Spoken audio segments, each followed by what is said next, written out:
Okay okay start பண்ணலாமா? So Tamil society அப்படின்னு நம்ம எடுத்துட்டோம் அப்படின்னா வந்து நம்ம குரூப் 2 அண்ட் குரூப் 1ல மேட்ச் ஆகிற டாபிக் நம்ம போட்டிருக்கோம். அதே மாதிரி எந்தெந்த டாபிக் வந்து குரூப் 2ல மட்டும் இருக்கு, குரூப் 1ல மட்டும் இருக்கு அப்படின்றத நம்ம டீகோடர்ல ஃபர்ஸ்ட் பார்த்துடலாம். வந்து ஸோ நமக்கு டோட்டல் மார்க்ஸ் அப்படின்னு சொல்லி எடுத்துட்டோம் அப்படின்னா 50 மார்க்ஸ் வந்து தமிழ் சொசைட்டில இருந்து கேட்கறாங்க ஃப்ரெண்ட் வந்து குரூப் 1ல.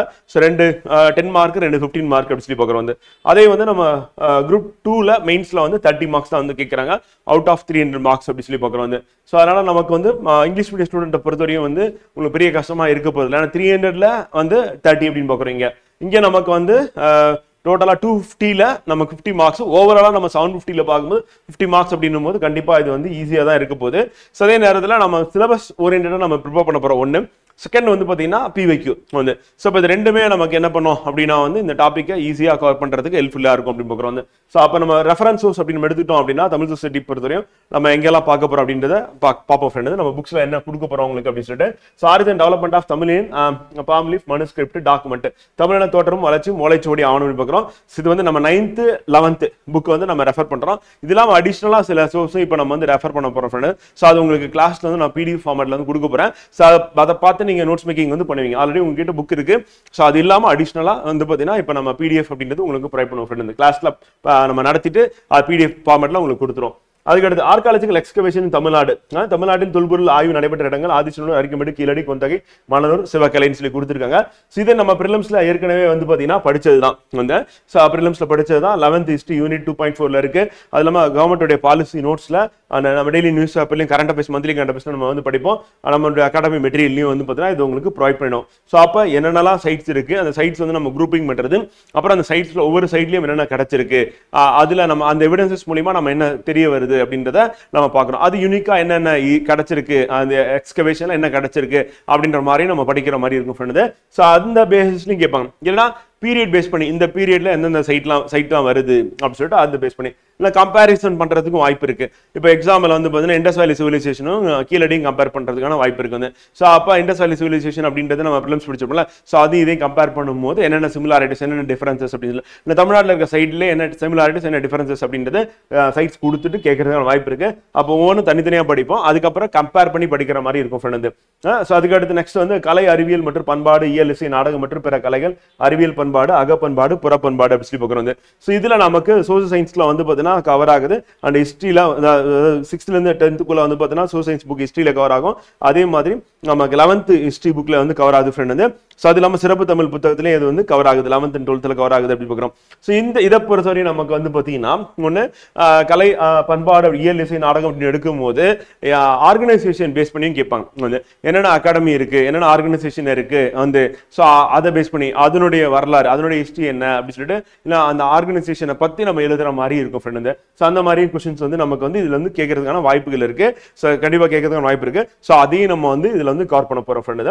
ரொம்ப ரொம்ப பேசிக்கா. அதே மாதிரி கவர்மெண்ட் ஸ்பான்சர்டு ஆர்கனைசேஷன் இருந்தது அப்படின்னா ஸோ அதை பேஸ் பண்ணி பார்ப்போம். அதே மாதிரி அந்த ஆர்கனைசேஷன் செட்டப் பண்ணி ஸோ அதுல வந்து எப்படி வந்து சப்போர்ட் பண்றாங்க வந்து. அதே மாதிரி அந்த ஆர்கனைசேஷன் மூலமா என்ன அவார்டு வந்து கொடுக்குறாங்க அப்படின்றத நம்ம வந்து நோட் பண்ற மாதிரி இருக்கும். ஸோ அந்த பேசிஸ்ல தமிழ் சமுதாயமும் வணிகமும் சங்ககாலம் இடைக்காலம் இக்காலம் வந்து.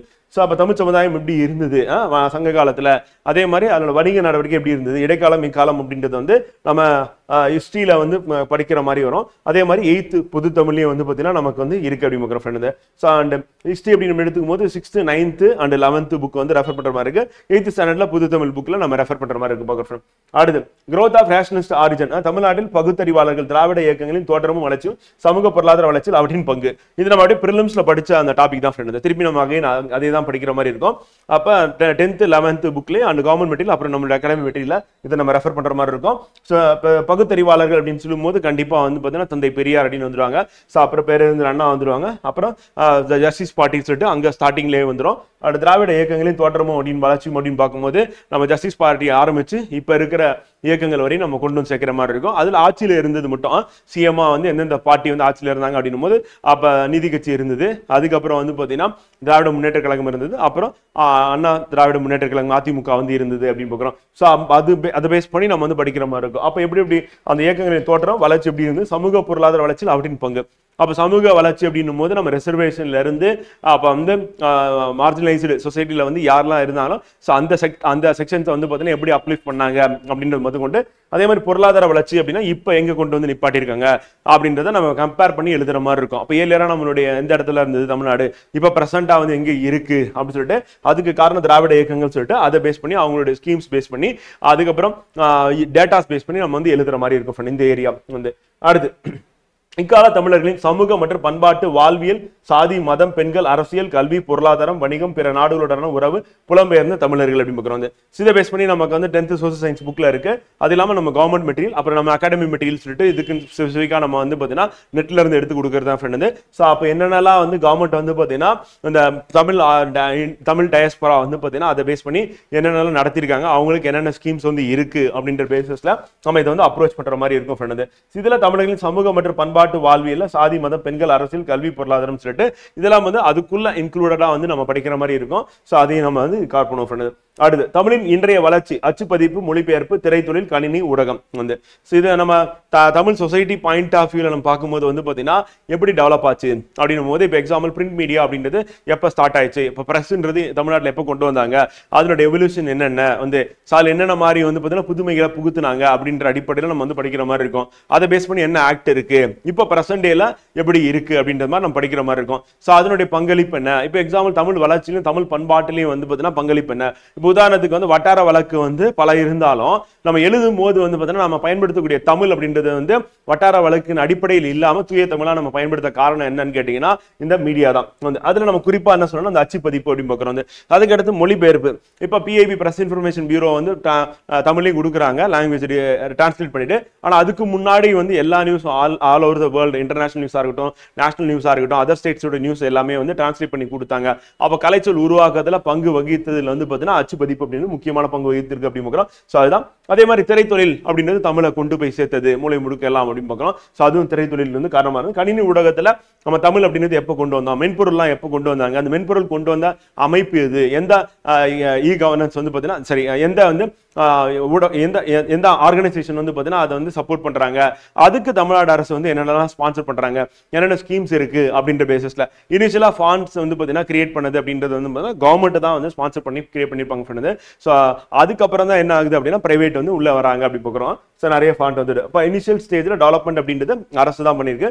ஸோ அது எல்லாமே நம்மளுடைய மெட்டீரியலையும் கவர் ஆகும். அதே மாதிரி நம்ம ரெஃபர் பண்ண வேண்டிய சோர்ஸ்லையும் அது வந்து இருக்கும் அப்படி பார்க்குறோம். அடுத்து சங்க இலக்கியம் செம்மொழி தமிழ் திருக்குறள் மானுட மேன்மைக்கான வாழ்க்கை நெறி அன்றாட வாழ்விலும் நீதித்துறையிலும் நிர்வாகத்துறையிலும் திருக்குறளின் வழிகாட்டி நெறிமுறைகள் ஒட்டுமொத்த மனிதகுல மேன்மைக்கும் ஒருங்கிணைப்பிற்கும் வந்து திருக்குறள் தரும் தத்துவ சிந்தனைகள் வந்து. இந்த ஏரியா வந்து நம்ம ஏற்கனவே யூனிட் 6ல படிச்சது தான் வந்து. ஸோ அங்க படிச்ச அதே இதை வந்து பார்த்தீங்கன்னா இப்போ கேட்டிருக்க தலைப்பின் அடிப்படையில் நம்ம சில மாடிஃபிகேஷன்ஸோட புக்ல வந்து நீங்க படிக்கிற மாதிரி இருக்கும். அகைன் திருப்பியும் திருக்குறள் அந்த யூனிட் 6ல படிச்சீங்களா அதே தான் இங்க வரும். ஆனா இங்க என்னன்னா அங்க ஒரு திருக்குறள் கொடுத்துட்டு அது வந்து சரியான விளக்கமா இல்லையா கூட்டு காரணம் அசஸ் ரீசன் பேஸ் பண்ணி கேட்டு நம்மளை குழப்பிட்டாங்க பிரிலிம்ஸ்ல. ஆனா மெயின்ஸ் பொறுத்தவரை அப்படி கிடையாது. கேள்வி கேட்டுருவாங்க, நீங்க தான் எழுதுற மாதிரி இருக்கும். அப்ப நீங்க எழுதுறது தான் வந்து பாத்தீங்கன்னா எக்ஸாம்பிள்ஸ், நீங்க எந்த குறளை வேணாலும் எடுத்து வந்து கையாளலாம். ஸோ அப்ப இங்க என்ன கொடுத்துருக்காங்களோ அதை பேஸ் பண்ணி நம்ம மானுட மேன்மைக்கு வாழ்க்கை நெறி அன்றாட வாழ்வின் அப்படின்ற போது வந்து பாத்தீங்கன்னா மானுட மேன்மைக்குன்னா கல்வி முக்கியம், ஒழுக்கம் முக்கியம் அப்படி மக்கள் வந்து. ஸோ இதை பத்தி திருக்குறள் வந்து என்ன சொல்றாரு அப்படின்றத பத்தி நம்ம சொல்ற மாதிரி இருக்கும். அப்ப நீதித்துறையிலும் நிர்வாகத்துறையிலும் திருக்குறளின் வழிகாட்டி நெறிமுறைகள் வந்து. அப்ப நீதித்துறை நிர்வாகத்துறை அப்படின்னா வந்து ஒரு அரசன் எப்படி இருக்கணும் வந்து அவன் எப்படி வந்து நீதி அளிக்கணும் அப்படின்றத சொல்லியிருப்பாங்க. நிர்வாகம் அப்படின்னா ஒரு அமைச்சன் எப்படி இருக்கணும், ஒரு அரசு எப்படி இருக்கணும், ஒரு நாடு எப்படி இருக்கணும் சொல்லிட்டு வந்து பார்த்தீங்கன்னா வழிகாட்டி இருப்பார் வந்து. ஸோ அது சம்பந்தப்பட்ட நம்ம அதிகாரங்கள் வந்து பார்த்தீங்கன்னா நம்ம யூஸ் பண்ணி அதுல இருக்க கண்டென்ட் வந்து நம்ம எடுக்கிற மாதிரி இருக்கும்.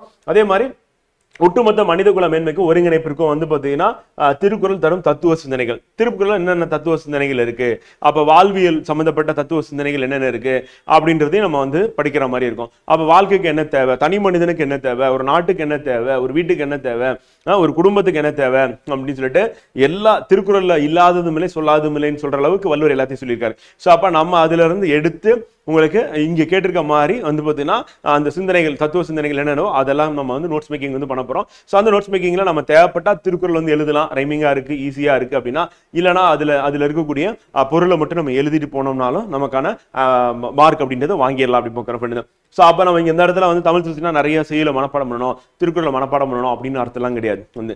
தேவைப்படுற இடத்துல நம்ம மனப்பாடம் பண்ணலாம். வந்து திருப்பி திருப்பி ரிவைஸ் பண்ணும்போது உங்களால் ரீகால் பண்ண முடியும். 7 சீரும் சரியா எழுத முடியும் அப்படின்னா நம்ம என்ன பண்ணலாம்னா எடுத்துக்கலாம். அப்படி இல்லை அப்படின்னா நம்ம என்ன பண்ணிடலாம் அப்படின்னா அதை ஸ்கிப் பண்ணிட்டு பொருள் மட்டும் எழுதிட்டு போயிடலாம். இந்த ஏரியா வந்து நான் இங்கிலீஷ்ல வந்து எழுத போறேன் அப்படின்னும் போது வந்து நீங்க டிரான்ஸ்லேட் பண்ணதை நீங்க வந்து எழுதலாம் ஃப்ரெண்ட். வந்து திருக்குறளை என்ன சொல்ல வராரு அப்படின்னு சொல்லிட்டு அந்த கருத்தை நீங்க அப்படியே எழுதலாம். அதே நேரத்தில் இப்போ திருக்குறளை நீங்க எழுதுறீங்க அப்படின்னா வந்து அப்ப அந்த இடத்துல நம்ம என்ன பண்ணணும்னா டிரான்ஸ்லிட்ரேஷன் வந்து பண்ற மாதிரி இருக்கும். டிரான்ஸ்லிட்ரேஷன்னா அப்படி எக்ஸாக்டா அந்த திருக்குறளை வந்து பாத்தீங்கன்னா டங்கிலீஷ்னு சொல்லல அப்படி எழுதுற மாதிரி இருக்கும். மற்றபடி நம்ம இதை வந்து செயல் பாடலை மட்டும் நான் வந்து தமிழ் எழுதிடுறேன், மற்றதெல்லாம் நான் இங்கிலீஷ்ல எழுதிட்டுமோ அப்படின்னா அப்படி பண்ணக்கூடாது. வந்து ஸோ ஒன்று இதுல வந்து எய்தர் வந்து இங்கிலீஷ் ஆர் தமிழ் ரெண்டுத்துல ஏதாவது ஒன்று தான் எழுதணும். அந்த தமிழ் சொசைட்டிக்கு பேஸ் பண்ணி இருக்கிற கொஸ்டின் வந்து அதை நான் மிக்ஸ் பண்ணி எழுதிக்கிறேன். பாட்டெல்லாம் எனக்கு தெரியும், மனப்படமா தெரியும், அந்த வரிகள் எல்லாமே நான் தமிழ் எழுதிட்டு அதுக்கான பொருள் மட்டும் நான் இங்கிலீஷ் எழுதிடுறேன் அப்படின்னா அப்படி பண்ணக்கூடாது. அதை நீங்க முழுசாவே தமிழ் எழுதிட்டு போயிடலாம். அப்படி இல்லைன்னா நீங்க அந்த பாடல் வரியை வந்து டிரான்ஸ்லிட்ரேஷன், அந்த தங்கிலீஷ் சொல்ல அதை டிரான்ஸ்லிட்ரேஷன் சொல்லுவோம். ஸோ அந்த பேஸில் நீங்க எழுதிட்டு அதுக்கப்புறம் நீங்க என்ன பண்ணலாம் அப்படின்னா வந்து இங்கிலீஷ்ல எழுதிட்டு போயிடலாம். இல்ல நீங்க ஃபுல்லாவே தமிழ்ல நான் எழுதுறேன் அப்படின்னா எழுதிட்டு போயிடலாம். மொத்தம் பெரிய ஒன்றும் கஷ்டம் கிடையாது ஃப்ரெண்ட். மொத்தமாவே நமக்கு எத்தனை கொஸ்டின்ஸ் எழுத போறீங்க அப்படின்னா ஒரு 4 கொஸ்டின்ஸ் தான் வந்து. ஸோ அதனால நீங்க ஸ்கூல்ல தமிழ் மீடியம் இருந்திருக்கு, நீங்க தமிழே படிக்கல வந்து அப்படின்ற பட்சத்தில் தமிழ் எழுத தெரியாது அப்படின்னா நீங்க வந்து இங்கிலீஷ் யூஸ் பண்ணிக்கலாம். அதர்வைஸ் நீங்க என்ன பண்ணிடலாம் அப்படின்னா பெட்டர் டு இது தமிழ்லேயே போயிடுறது நல்லது அப்படி சொல்லி பார்க்குறோம். ஏன்னா ஒரு ஈஸியா இருக்கும் வந்து உங்களுக்கு அந்த இடத்துல வந்து குழப்பம் இருக்காது.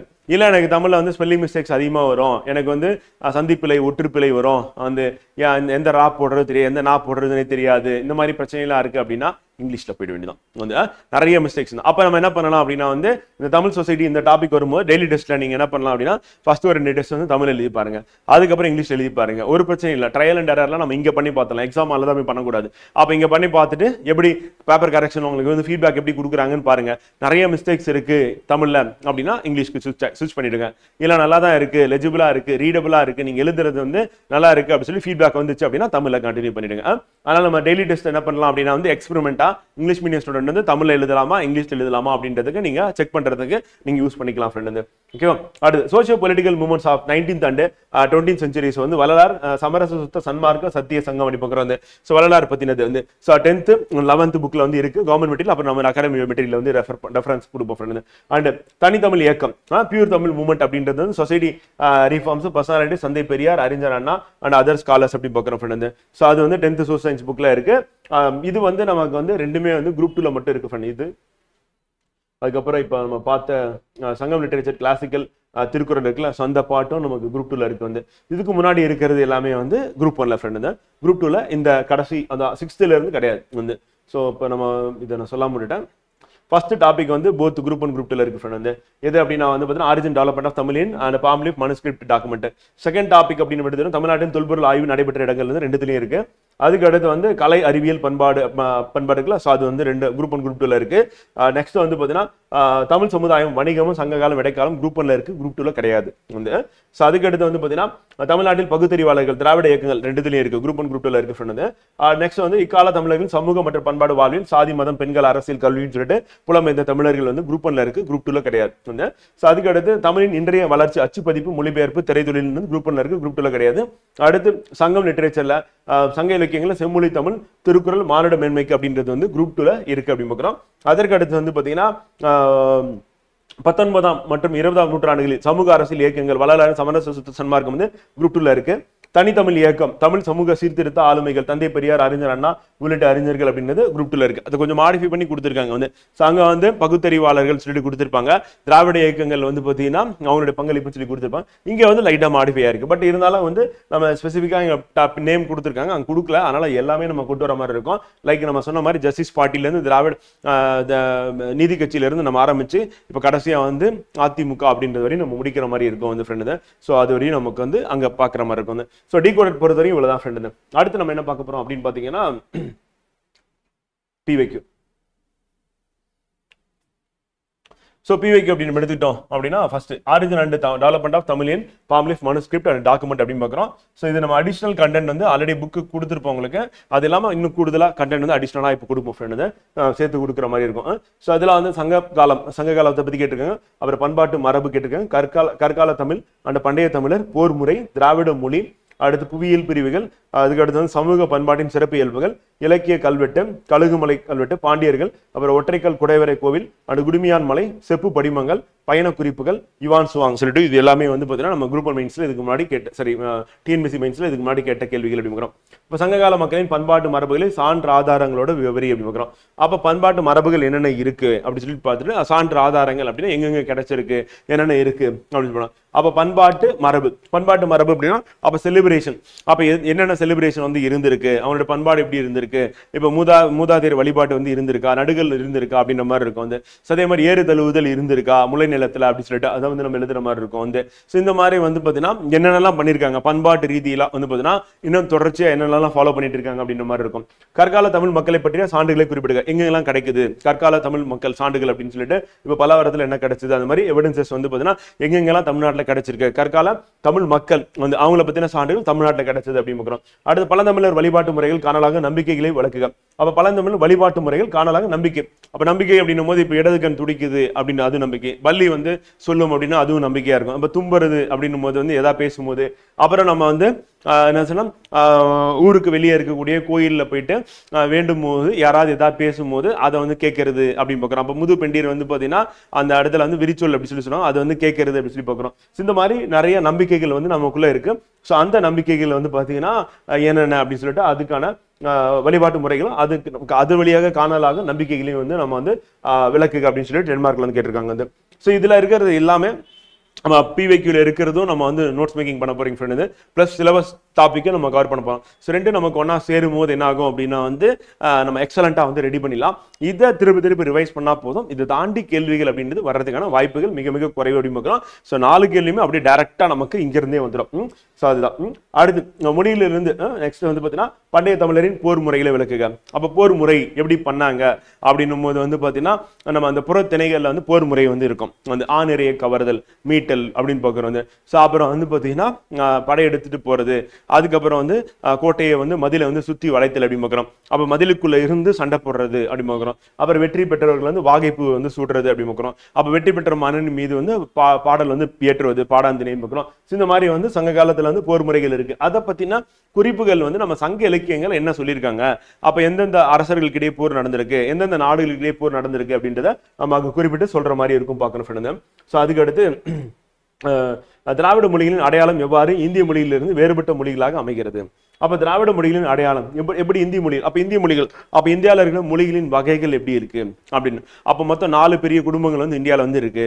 ஸோ அதுல திராவிட மொழி குடும்பம் அப்படின்றது வந்து பாத்தீங்கன்னா ஸோ அதுல என்னென்ன பிரிவுகள் இருக்கு, என்ன வகையான எழுத்து முறை இருக்கு, இந்த மொழி வந்து எப்ப தோன்றுச்சு, மற்ற மொழிகளை கம்பேர் பண்ணும்போது சான்ஸ்கிரிட் எப்ப தோன்றுச்சு, ஸோ அதுக்கு இதுக்கு என்ன வித்தியாசம் அப்படின்ற மாதிரி நம்ம வந்து படிக்கிற மாதிரி இருக்கும், எழுதுற மாதிரி இருக்கும். ஸோ அந்த பேசிஸ்ல நம்ம வந்து நோட்ஸ் மேக்கிங் பண்ணுவோம். அப்ப திராவிட மொழிகளுடைய அந்த வளர்ச்சி எப்படி இருக்கு, எங்க பரவி காணப்படுது, புவியியல் அடிப்படையில். ஸோ அதுல என்னென்ன பிரிவுகள் இருக்கு, அந்த எழுத்து வடிவம் எப்படி இருக்கும், அந்த வரி வடிவம் எப்படி இருக்கும் அப்படின்னு சொல்லிட்டு நம்ம வந்து எழுதுற மாதிரி இருக்கும் வந்து. அடுத்து பண்டைய தமிழ் சமூகத்தின் புவியியல் பிரிவுகள் மற்றும் சமூக பண்பாட்டின் சிறப்பியல்புகள் அப்படின்னா இது வந்து இந்த நிலம் தான், 5 நிலங்கள் பார்க்கலாம், குறிஞ்சி முல்லை மருதம் நெய்தல் பாளையம் சொல்லிட்டு பார்க்கலாம். ஸோ அதுதான் வந்து புவியியல் பிரிவுகள். இந்த சமூக பண்பாட்டின் சிறப்பு இயல்புகள் அப்படின்னா சமூக பண்பாடு எப்படி இருந்திருக்கு, அந்த நில மக்கள் எப்படி இருந்திருக்காங்க, அவங்களோட தொழில் என்ன, அவருடைய நம்பிக்கைகள் என்ன, அவங்களுடைய கடவுள் என்ன அப்படின்னு சொல்லிட்டு நம்ம அதை பத்தி எழுதுற மாதிரி இருக்கும். அடுத்து இந்திய தேசிய அளவில் பண்டைய தமிழரின் வரலாற்றினை அறிய என்னென்ன இலக்கிய கல்வெட்டு ஆதாரங்கள் உள்ளன. அப்ப தமிழ்நாட்டை தாண்டி இந்திய தேசிய அளவில் வந்து இப்ப அசோகர் அது பாறை கல்வெட்டு வந்து எடுத்துக்காட்ட வந்து சொல்லலாம் வந்து. அப்ப மௌரியர் காலத்துல வந்து இருக்கு அப்படி பார்க்கிறோம். ஸோ அதுக்கடுத்து யார் யாருடைய பீரியட்ல என்னென்ன கல்வெட்டுகள் வருது அப்படி பார்க்கிறோம். ஸோ அப்ப பண்டைய தமிழின் வரலாற்றினை அறிய என்னென்ன கல்வெட்டு ஆதாரங்கள், இலக்கிய ஆதாரங்கள் இருக்கு. அப்ப அர்த்த சாஸ்திரத்துல வந்து என்ன சொல்லியிருக்காங்க அப்படின்னு பார்க்கிறோம். ஸோ அதுக்கப்புறம் இந்திய தேசிய அளவில் சொல்லிட்டாங்க. அப்ப இந்திய தேசிய அளவுனா இந்தியாவுக்குள்ள அப்படின்னு பார்க்கிறோம். அப்ப உலக அளவில் நம்ம போக வேண்டியது. அப்ப இந்தியாவுக்குள்ள என்னென்ன இருக்கு எவிடன்சஸ் வந்து வேற எங்கெல்லாம் கல்வெட்டு வந்து நமக்கு வந்து கிடைக்குது அப்படின்னு படிக்கிற மாதிரி இருக்கும். பாண்டியர்களின் கழுகுமலை ஒற்றைக்கல் குடைவரை கோயில் பற்றி குறிப்பு தருக. ஸோ அப்ப அதுல என்ன சொல்லியிருக்காங்க, என்ன வந்திருக்கு அப்படின்னு பார்க்கிறோம். ஸோ அதை பத்தி நம்ம கேட்கறதுக்கான வாய்ப்பு இருக்கு. அதை பத்தி நம்ம எழுதுற மாதிரி இருக்கும். அப்ப எந்த பீரியடை சார்ந்தது, எந்த அரசரை பத்தி அது குறிப்பிடுது, அது மூலியமா நமக்கு தெரிய வர செய்தி என்ன அப்படின்னு சொல்லிட்டு எல்லாமே சிம்பிளா தான் நம்ம ஒரு 2-3 கேள்வி கேட்டு அதுக்கான பதிலா தான் வந்து நம்ம அதுல இருந்து எடுக்கிற மாதிரி இருக்கும். அடுத்து குடுமியான் மலை கல்வெட்டு பற்றி இசை கல்வெட்டு நமக்கு தெரியும். அப்ப அந்த கல்வெட்டு அப்படின்றது இசை கல்வெட்டு போது யாருடைய பீரியட்ல என்ன சொல்லியிருக்காங்க, அது என்ன கருவிகள் வந்து பயன்படுத்தப்பட்டது சொல்லிட்டு அதோட குறிப்பு. பிற பாடங்கள் தமிழ் சமூக வரலாற்றை புரிந்து கொள்ள எந்த அளவிற்கு உதவுகிறது. அப்ப பிற பாடங்கள் how far the other disciplines வந்து to understand the history of Tamil society அப்படிங்கிறதுனா மற்ற பாடங்கள் அப்படின்னா மற்ற பாடங்கள் மூலியமா நமக்கு என்ன தெரிய வருது, ஸோ மற்ற புக்ஸ் மூலியமா என்ன தெரிய வருது, மற்ற லாங்குவேஜ்ல இருக்கிறது மூலியமா நமக்கு என்ன தெரிய வருது அப்படின்னு சொல்லிட்டு அது மூலியமா நம்ம என்ன தெரிய வரும் அப்படின்றதான் வந்து செப்பு படிமங்கள் பிரீஃப் ஆஃப் காப்பர் பிளேட்ஸ் வந்து. ஸோ அதிகமான கல்வெட்டுகள் அப்படின்னு பார்க்கும்போது இந்தியாவில் எந்த மொழியில இருக்கு அப்படின்னு பார்த்தா தமிழ் மொழியில தான் அதிக அளவில் இருக்கு அப்படின்னு பார்க்குறோம். அது தமிழுக்கு ஒரு சிறப்பா இருக்கு.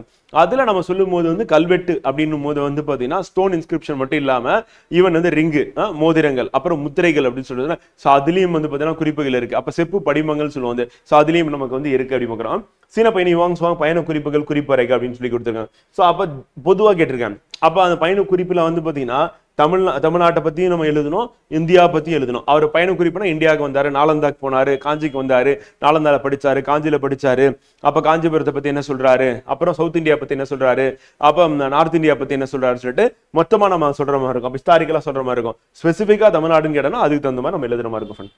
அடுத்து ஆதிச்சநல்லூர் இடுகாடுகள் பற்றி விவரிக்க அப்படின்னு கேட்டிருக்காங்க. Describe the detail burial site of Adichanallur. Adichanallur burial site எப்படி இருக்கு, அந்த தாலியில வந்து முதுமக்கள் தாலியில என்னென்னலாம் வச்சு புதைச்சாங்க, அவங்களுடைய முறை எப்படி இருந்திருக்கு, எந்த காலகட்டத்தை சார்ந்தது அப்படின்ற மாதிரி அது மூலியமா நமக்கு என்ன தெரிய வருது, அவங்க பயன்படுத்திய பொருட்கள் என்னென்ன அப்படின்றத நம்ம வந்து அங்க வந்து படிக்கிற மாதிரி இருக்கும். அடுத்து இப்ப நடுநிலை பற்றி திருவள்ளுவரின் கருத்தை விவரித்து எழுதுக. ஆர்ட் அண்ட் அதாவது கலை, அறிவியல் மற்றும் பண்பாடு, இயல், இசை, நாடகம் மற்றும் பிற கலைகள், அறிவியல் பண்பாடு, அகப்பண்பாடு, புறப்பண்பாடு. ஸோ அப்ப நடுநிலையா இருக்கிறது அப்படின்றது வந்து பாத்தீங்கன்னா நடுநிலை தவறாமல் இருக்கிறது, அவங்களுடைய பண்பு என்ன, சான்றோருடைய பண்பு என்ன சொல்லிட்டு ஒரு அதிகாரமே நமக்கு வந்து வள்ளுவர் வந்து கொடுத்துருப்பாரு. 10 குறள் இருக்கும். 10 குறள் மனப்பாடமா நம்ம இங்க வந்து எழுதணும் அப்படின்னு அவசியம் கிடையாது. வந்து அந்த 10 குறள்ல இருக்கக்கூடிய பொருள் வந்து அந்த பொருள்லயும் உங்களுக்கு ஒரு 4-5 குறளுடைய பொருள் தெரிஞ்சா கூட போதும். அதை நீங்க டீட்டெயிலா எழுதுனீங்க அப்படின்னா அதுவே போதுமானதா இருக்கும் அப்படின்னு பார்க்கிறோம். ஸோ அதை நீங்க தலைப்பு வாரியா போட்டு கூட எழுதலாம், இல்லை அப்படியே பாயிண்டா விட நீங்க எழுதிட்டு போயிடலாம் ஃப்ரெண்டு. அடுத்து முல்லைக்களி பாடல்களில் ஏறு தழுவுதல் செய்திகளை சுட்டி விளக்குக அப்படின்னு பார்க்கிறோம். அப்ப முல்லைக்களி பாடல் ஏறு தழுவுதல் அப்படின்னு என்ன சொல்லியிருக்காங்க, முல்லை நிலத்துல அதை பத்தி என்ன சொல்லியிருக்காங்க அப்படின்றதான் பாயிண்ட். இதுவும் நம்ம வந்து பாத்தீங்கன்னா அந்த பண்பாட்டு கூறுகள்ல வந்து பாத்தீங்கன்னா நம்ம வந்து படிக்கக்கூடிய ஒன்றா இருக்கும். ஸோ அதுக்கு எவிடன்ஸா இருக்கக்கூடிய இலக்கியம் என்ன, அந்த இலக்கியத்தில் வரக்கூடிய செயல் வரிகள் என்ன அப்படின்னு முடிஞ்சா எழுதலாம், அப்படி இல்லைன்னா பொருள் மட்டும் நம்ம எழுதிட்டு போயிடலாம். வந்து இந்தியாவில் மக்கள் இசை குறித்து விவரிக்க வந்து ஃபாக் மியூசிக் இன் இந்தியா அப்படின்னும் போது வந்து பார்த்தீங்கன்னா மக்கள் இசை வந்து ஃபாக் மியூசிக்னா நாட்டுப்புற இசை அப்படின்னும் போது வந்து இந்தியாவில் என்னென்ன டைப் இருக்கு அப்படின்னு சொல்லிட்டு நம்ம அதை வந்து எழுதுற மாதிரி இருக்கும். அந்த டைப் அதை பத்தி விவரிக்கணும். அப்போ அதுக்கான எடுத்துக்காட்டு இப்ப சமகாலத்தில் எப்படி அதை பயன்படுத்திட்டு இருக்கோம் அப்படின்னு அடிப்படையில் நம்ம எழுதுற மாதிரி இருக்கும். என்னென்ன கருவிகள் இருக்கு அப்படின்னு சொல்லிட்டு தமிழகத்தில் சைவம் சமயம் பெற்றிருந்த செல்வாக்கினை பற்றி தொகுத்து எழுதுக. அப்ப சைவ சமயம் அப்படின்றது எப்படி ஃபிளவரிஷ் ஆச்சு அப்படின்னா வந்து நமக்கு தெரியும் 63 நாயன்மார்கள், 9 தொகையடியார்கள், மொத்தம் 72 பேர் இருக்காங்க. ஸோ அவங்களுடைய படைப்புகள் மூலியமா என்ன ஆச்சுன்னா சைவ சமயம். ஸோ சைவ சமயம் எப்படி வந்து செல்வாக்கு பெற்றுருச்சு அப்படின்னா வந்து சமஸ்கிருதத்துல வந்து பாத்தீங்கன்னா கடவுளை வந்து வழிபட்டு இருந்த நிலையில, மந்திரங்கள் ஓதிட்டு இருந்த நிலையில தமிழ்ல வந்து பாடல்கள் இசைக்கப்பட்டது. அப்ப பெருவாரியான மக்களை கவர ஆரம்பிச்சது. ஸோ அது மூலியமா இது சைவ சமயம் அப்படின்னு பெரிய செல்வாக்கை வந்து பெற்றது. அப்ப யாருடைய பீரியட்ல இது டெவலப் ஆகுது அப்படின்னா பல்லவர்கள் காலத்துல வந்து டெவலப் ஆகுது. அதுக்கப்புறம் வந்து சோழர் காலத்துல உச்சநிலையை வந்து அடையுது அப்படின்னு. ஸோ அப்ப அந்த எந்த பீரியடு யார் யார் இருந்தாங்க, அதுல முக்கியமானவங்க யார் அப்படின்னும் போது நம்ம திருஞான சம்பந்தர், திருநாவுக்கரசர், சுந்தரர் அப்படின்னு சொல்லிட்டு தேவாரம் பாடியவர்கள் இந்த 3 பேர் அப்படின்னு சொல்லிட்டு திருமுறைகள் இருக்கு அப்படின்னு சொல்லிட்டு நம்ம அதை பத்தி நம்ம மென்ஷன் பண்ற மாதிரி இருக்கும். சோழர் கால தஞ்சை ஓவியங்கள் செல்வாக்கு பெற்றமைக்கான காரணங்கள் எடுத்துரைக்க வந்து சோழர் கால தஞ்சை ஓவியங்கள் செல்வாக்கு பெற்றமைக்கான காரணங்கள் அப்படின்னா அவங்க என்ன டைப் வந்து யூஸ் பண்ணாங்க, அப்ப எதுக்கு வந்து இம்பார்ட்டன்ஸ் கொடுத்தாங்க, மனித உருவங்கள் வரைஞ்சாங்களா, இயற்கையை வரைஞ்சாங்களா, அதுல யூஸ் பண்ண மெட்டீரியல் என்ன டைப் ஆஃப் மெட்டீரியல் யூஸ் பண்ணாங்க, இப்ப வரையும் வந்து பாத்தீங்கன்னா அது அழியாம ஓரளவுக்கு சிதைஞ்சாலும் வந்து பாத்தீங்கன்னா நமக்கு அது உருவம் வந்து தெரியற அளவுக்கு எப்படி வந்து படைச்சாங்க அப்படின்றது வந்து பாத்தீங்கன்னா நம்ம எழுதுற மாதிரி இருக்கும். அதனுடைய சிறப்பு எட்டுத்தொகை நூல்களில் காணப்படும் சிவன் பற்றிய குறிப்புகளை விளக்குக வந்து. அப்ப சிவன் அப்படின்னும் போது வந்து பாத்தீங்கன்னா அதை பத்தின குறிப்பு அப்படின்னா கடவுள் வழிபாடு தான். அப்ப அந்த கடவுள் வழிபாடுல பர்டிகுலரா சிவன் எந்தெந்த நூல்ல வந்து பாத்தீங்கன்னா இதை பத்தின குறிப்பு இருக்கு அப்படின்ற மாதிரி நம்ம எழுதுற மாதிரி இருக்கும். அப்ப தெய்வங்கள் அப்படின்னு அடிப்படையில வந்து பாத்தீங்கன்னா படிக்கும் போது அதுல சிவன் அப்படின்றது எங்க வருது அப்படின்னு படிக்கிற மாதிரி இருக்கும். ஆனா நமக்கு சொல்லும் போது வந்து பாத்தீங்கன்னா சிவன் பற்றிய குறிப்புகள் அப்படின்னும் போது வந்து ஒரு சில இடங்கள்ல நமக்கு வந்து கிடைக்கும். வந்து நம்ம ஐந்தணைகள் அப்படின்னு பார்க்கும்போது ஐந்தணைகளுக்குரிய தெய்வங்கள் அப்படின்னு பார்க்கும்போது அந்த இடத்துல என்ன வராதுன்னா சிவன் வராது அப்படின்னு. குறிஞ்சி, முல்லை, மருதம், நெய்தல், பாலை அப்படின்னு எடுத்துக்கும் போது வந்து பாத்தீங்கன்னா அதுல குறிஞ்சி அப்படின்னும் போது யார் வருவாருன்னா முருகன் வருவார். வந்து அதுக்கடுத்து முல்லை வந்து முல்லை அப்படின்னு எடுத்துட்டோம் அப்படின்னா வந்து பாத்தீங்கன்னா முல்லை நிலத்துல வந்து திருமால் வந்துருவார். வந்து அப்ப குறிஞ்சி முல்லை மருதம் மருதம் அப்படின்னு நிலத்துல வந்து பாத்தீங்கன்னா இந்திரன் வந்துருவாரு. அடுத்து நெய்தல் அப்படின்னும் போது வந்து பாத்தீங்கன்னா வருணன் வந்துருவாரு. அடுத்து பாலை அப்படின்னா கொற்றவை அப்படின்னு பார்க்குறோம். ஸோ இப்படிதான் வந்து பார்த்தீங்கன்னா நிலத்துக்குரிய தெய்வங்கள் அப்படின்னு படிப்போம். ஸோ அதுல குறிப்பா வந்து சிவன் பற்றிய குறிப்புகள் கேட்டிருக்காங்க. அடுத்த சங்ககால தமிழர்களின் இசை மரபுகளில் சங்க இலக்கியங்கள் வழி வெளிக்கொணர்கள் வந்து சங்க இலக்கியங்கள் வழி இசை மரபுகள் வெளிக்கொணர்கள் அப்படின்னா பரிபாடல் அப்படின்னு இசை பாடல் அப்படின்னு பார்க்குறோம். ஸோ அதே மாதிரி வந்து பெரும்பானாற்றுப்படை பெரும்பாணர் அப்படின்றது என்னன்னா இசையை வந்து மீட்டக்கூடியவங்க வந்து அப்ப அதிக நரம்புகளை கொண்ட பேரியால் அப்படின்றத வந்து வாசிக்கக்கூடியவங்களா இருக்காங்க. அப்ப இந்த மாதிரி நம்ம அங்கங்க படிக்கிறத தான் நம்ம எவிடன்சஸ் எடுத்துட்டு வந்து சொல்ற மாதிரி இருக்கும். மொத்தமா இசை அப்படின்னு அடிப்படையில நம்ம சொல்ற மாதிரி இருக்கும். அதற்கு அடுத்து வந்து பாத்தீங்கன்னா செம்மொழி தமிழ் மைய நிறுவனத்தின் தோற்றம் மற்றும் செயல்பாடுகளை பற்றி விளக்குக அப்படின்னு பார்க்குறோம். Explain the origin and function of Central Institute of Classical Tamil வந்து சப் ஆர்கனைசேஷன் ஏற்கனவே சொன்னதா அதை பேஸ் பண்ணி கொஸ்டின் வந்து கேட்பாங்க. அதை மேட்ச் பண்ணுறோம். பல்லவர் ஆட்சியில் ஆதரிக்கப்பட்ட குடைவரை சிற்பங்கள் பற்றி விளக்குக வந்து அப்போ குடைவரை சிற்பங்கள் அப்படின்னாவே வந்து பார்த்தீங்கன்னா நமக்கு தெரியும் வந்து முதலாம் மகேந்திரவர்மன் அப்படின்னு பார்க்குறோம். வந்து குடைவரை சிற்பங்கள் வந்து குடைவரை சிற்பங்கள் அப்படின்றது எங்க ஸ்டார்ட் ஆகுது, குடைவரை கோயில்கள் எங்க ஸ்டார்ட் ஆகுது அப்படின்னா முதலாம் மகேந்திரவர்மன் காலத்துல ஸ்டார்ட் ஆகுது. ஸோ அப்போ அதுல இருக்கக்கூடிய சிற்பங்கள் அப்படின்றது அடுத்து நரசிம்மவர்மன் காலத்திலையும் ஸ்டார்ட் ஆகுதுன்னு பார்க்குறோம். ஸோ அதை பேஸ் பண்ணி நம்ம இந்த இடத்துல வந்து கவர் பண்ற மாதிரி இருக்கும் ஃப்ரெண்ட். ஸோ அதை பார்க்க போறோம். அப்போ நம்ம என்ன கேட்டிருக்காங்க அப்படின்னு சொல்லி தெரிஞ்சுக்கலாம். சங்ககால தமிழ் சமூகத்தில் பெண்களின் நிலை ஆராய்க வந்து அப்ப பெண்கள் வந்து எப்படி இருந்திருக்காங்க அப்படின்னும் போது வந்து பெண்கள் வந்து பார்த்தீங்கன்னா தொழில் புரியவராக இருந்திருக்காங்க, புலவர்களா இருந்திருக்காங்க, அரசிகளா இருந்திருக்காங்க வந்து. ஸோ அப்ப பல்வேறு நிலைகள்ல பெண்கள் வந்து இருந்திருக்காங்க அப்படின்றதுக்கு நம்ம எடுத்துக்காட்டு வந்து எழுதி நம்ம சொல்ற மாதிரி இருக்கும் ஃப்ரெண்ட். ஸோ அதுதான் வந்து நம்ம அங்க சொல்ற மாதிரி இருக்கும். ஸோ 15 மார்க்ஸ் வந்து கேட்டிருக்காங்க. அப்ப பெண்களின் நிலை எப்படி இருந்திருக்கு அப்படின்னும் போது வந்து பார்த்தீங்கன்னா நல்ல நிலையில இருந்திருக்காங்க. அப்ப கல்வி கற்ற பெண்கள் இருந்திருக்காங்க எடுத்துக்காட்டு. அப்ப தொழில் புரியவர்கள் இருந்திருக்காங்க அப்படின்னும் போது இப்ப எக்ஸாம்பிள் வந்து உமனர் குல பெண்கள் அப்படின்னு சொல்லி சொல்லுவாங்க. இன்னும் உப்பு விற்கக்கூடியவங்க அப்படின்னு சொல்லி பார்க்கணும். அப்புறம் ஆயர் குல பெண்கள் அப்படின்னும் போது வந்து பார்த்தீங்கன்னா அந்த ஆண் இறைகள் இருக்குல்ல அந்த பசு பால் கறக்கிறதுன்னு சொல்லிட்டு அந்த மாதிரி தொழில் புரிஞ்சிருக்காங்கன்னு பார்க்குறோம். சோழர்கால இலக்கிய நூல்கள் மூலம் வெளிப்படும் இடைக்கால தமிழ் சமூகத்தின் வந்து இயல்புகளை விளக்குக அப்படின்னு பார்க்கணும். So, they explain the nature of the Tamil society during the medieval times as revealed by the literary texts of the Chola period. So அப்போ சோழகால இலக்கிய நூல்கள் மூலம் வெளிப்படும் இடைக்கால தமிழ் சமூகத்தின் இயல்புகள்.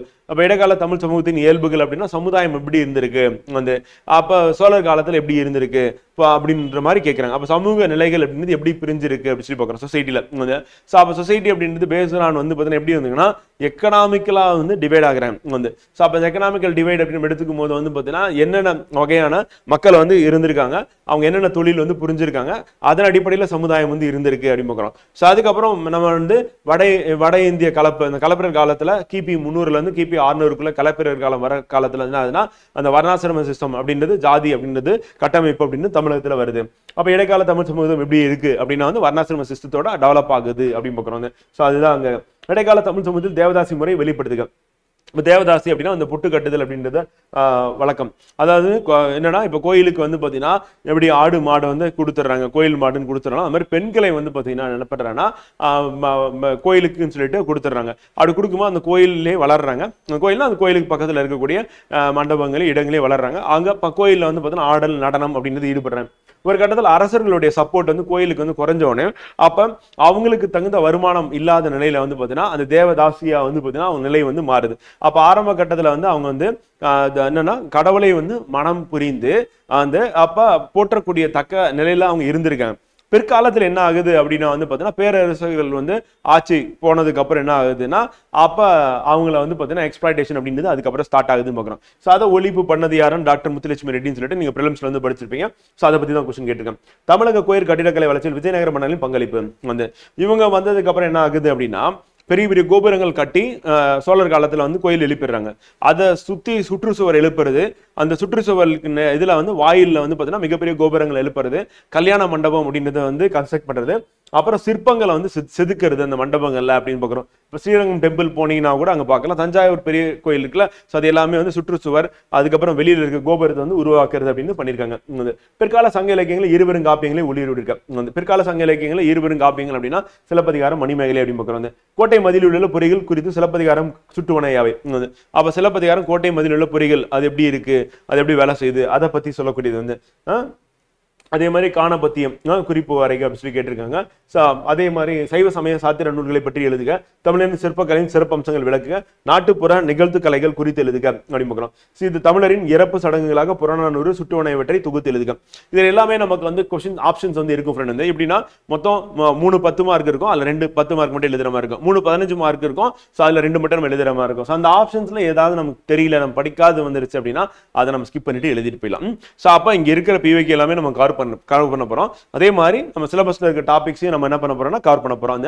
ஸோ அப்போ டிஎன்பிசி எந்த புக்கை ரெஃபர் பண்றாங்களோ அந்த புக்ல இருந்து தான் நம்ம நோட்ஸ் மேக்கிங் வந்து பண்ண போறோம் அப்படின்னு பார்க்கலாம். ஸோ அதுல இருந்து உங்களுக்கு கண்டென்ட் எடுத்து வந்து பிடிஎஃப் கொடுக்க போறோம். ஸோ அதை நீங்க நல்லா தரவா நோட்ஸ் மேக்கிங் பண்ணீங்க அப்படின்னா கரெக்டா இருக்கும். வந்து ஸோ அவங்க மோஸ்ட்லி அவங்க ரெஃபர் பண்றது அப்படின்னா வந்து பார்த்தீங்கன்னா யூனிவர்சிட்டி புக்ஸ் தான் ஃப்ரெண்ட். வந்து ஸோ அந்த புக்ஸ் யூனிவர்சிட்டியில் ரெக்கமெண்ட் பண்ற புக்ஸ், ஸோ அந்த புக்ஸ் பேஸ் பண்ணி தான் நம்ம கிளாஸும் இந்த தமிழ் சொசைட்டி பொறுத்தவரைக்கும் கொண்டு போறோம். ஸோ அதனால் டெஃபினட்டா நம்ம என்ன பண்ணலாம் அப்படின்னா நம்ம கவர் பண்ற ஏரியா அப்படின்றது அந்த பிவைக்கு அப்படின்னும் போது நமக்கு அதுல இருந்து கேள்விகள் வர்றதுக்கான வாய்ப்புகள் மிக மிக அதிகம் அப்படின்னு பார்க்கிறோம்.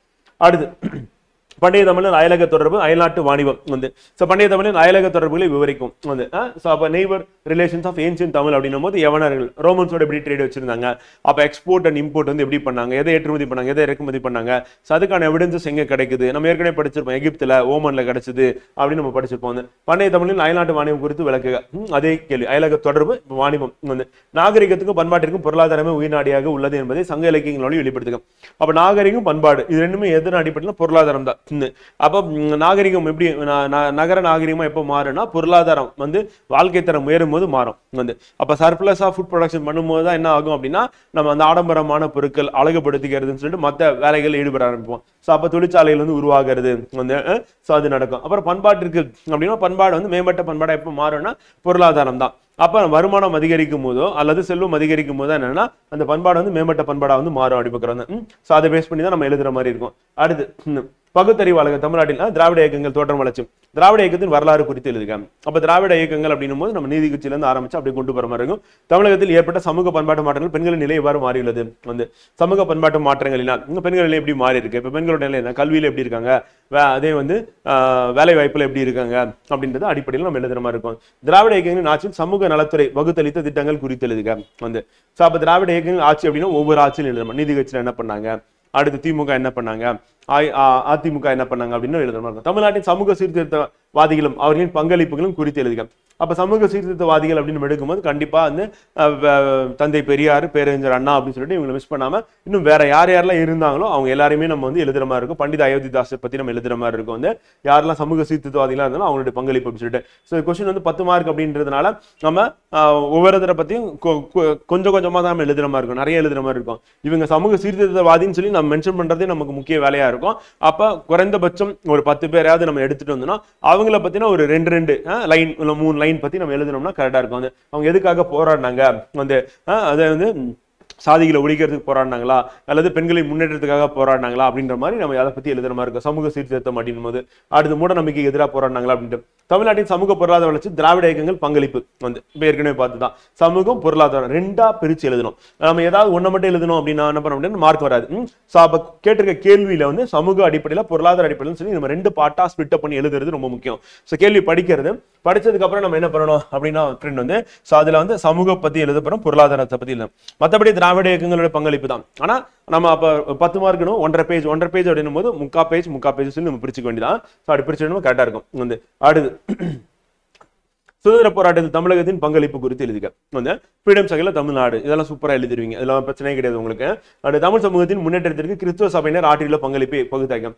அப்ப கிறிஸ்துவ சபையினர் அப்படின்னு தமிழ் சமூகத்தின் முன்னேற்றம் வந்து அப்ப வார்த்தை என்ன அப்படின்னா சமூகத்தின் முன்னேற்றத்துக்கு எப்படி வந்து பங்களிச்சாங்க அப்படின்னு.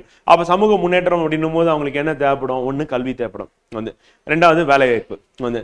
அதுக்கப்புறம் 3வது வேலைவாய்ப்பு கூட நம்ம பொருளாதார அடிப்படையோடு எடுத்துக்கலாம். ஆனா அந்த வேலைவாய்ப்பு தான் அவங்க என்ன பண்ணணும், வறுமையில இருக்கக்கூடிய சமுதாயம் வந்து பார்த்தீங்கன்னா பின்தங்கிய நிலையில இருக்கிறவங்க வந்து மேல வர்றதுக்கு காரணம் என்னன்னா வேலைவாய்ப்பு அப்படி பார்க்குறோம். ஸோ அதுக்கு அடுத்து வந்து பார்த்தீங்கன்னா சுகாதாரம் வந்து இது எல்லாமே வந்து சமூக முன்னேற்றத்துக்கு முக்கியமானதா இருக்கு. திருவாங்கூர் சமஸ்தானத்தில் நடைபெற்ற சமூக சீர்திருத்த இயக்கம் பற்றி எழுதுக. வந்து ஸோ அங்க என்னென்ன நடைபெற்றது அப்படின்னா வந்து பார்த்தீங்கன்னா நம்ம நேற்று கூட நியூஸ் பேப்பரை நம்ம பார்த்துருப்போம்ல, அந்த ஸ்ரீ நாராயணகுரு தர்ம பரிபாலனா. ஸோ அவரும் வந்து பார்த்தீங்கன்னா ஸ்ரீ நாராயணகுரும் காந்தியடிகளும் பேசி 100 வருஷம் ஆயிடுச்சு. அதுக்கான செலிப்ரேஷன் வந்து நம்ம பிரைம் மினிஸ்டர் வந்து பார்த்தீங்கன்னா படத்தை திறந்து வச்சு டெல்லியில வந்து பேசியிருக்காரு நம்ம நியூஸ் பேப்பர்ல தான். அடுத்து காந்தி காலத்தில் சுதந்திர போராட்டத்தில் தமிழக பெண்களின் பங்கை மதிப்பிருக்கு. அப்ப தமிழ்நாட்டு பெண்கள் யார் யாரு நம்ம ஃபர்ஸ்ட் பேஜ்லேயே வந்து பார்த்தீங்கன்னா காந்தி வந்து எந்தெந்த பெண்களை தமிழ்நாட்டில் மீட் பண்ணாரு அப்படின்ற மாதிரி நம்ம படிச்சிருப்போம், ப்ரிலிம்ஸ்ல படிச்சிருப்போம். ஸோ அப்போ காந்தி காலத்தில் சொல்றாங்க, அப்போ அவருடைய பீரியட்ல தமிழ்நாட்டில் யார் யாரெல்லாம் இருந்திருக்காங்க அப்படின்றது இம்பார்ட்டன்ட். அப்போ காந்தி மீட் பண்ணவங்களும் பிளஸ் காந்தி காலத்தில் காந்தி மீட் பண்ணனா அந்த காலகட்டத்தில் இருந்த பெண்களின் பங்கை வந்து எழுதுற மாதிரி இருக்கும். அடுத்து இக்கால தமிழின் சமூக மற்றும் பண்பாட்டு வாழ்வில் சாதி, மதம், பெண்கள், அரசியல், கல்வி, பொருளாதாரம், வணிகம், பிற நாடுகள் தொடர்பு, புலம்பெயர்ந்த தமிழர்கள் சொல்லிட்டு ஸோ அந்த டாபிக். இதுல 19ஆம் நூற்றாண்டு தமிழகத்தின் கல்வி நிலையில் ஏற்பட்ட மாற்றங்களை தொகுத்துரைக்க. 19ஆம் நூற்றாண்டு அப்படின்னா என்னன்னா 1800.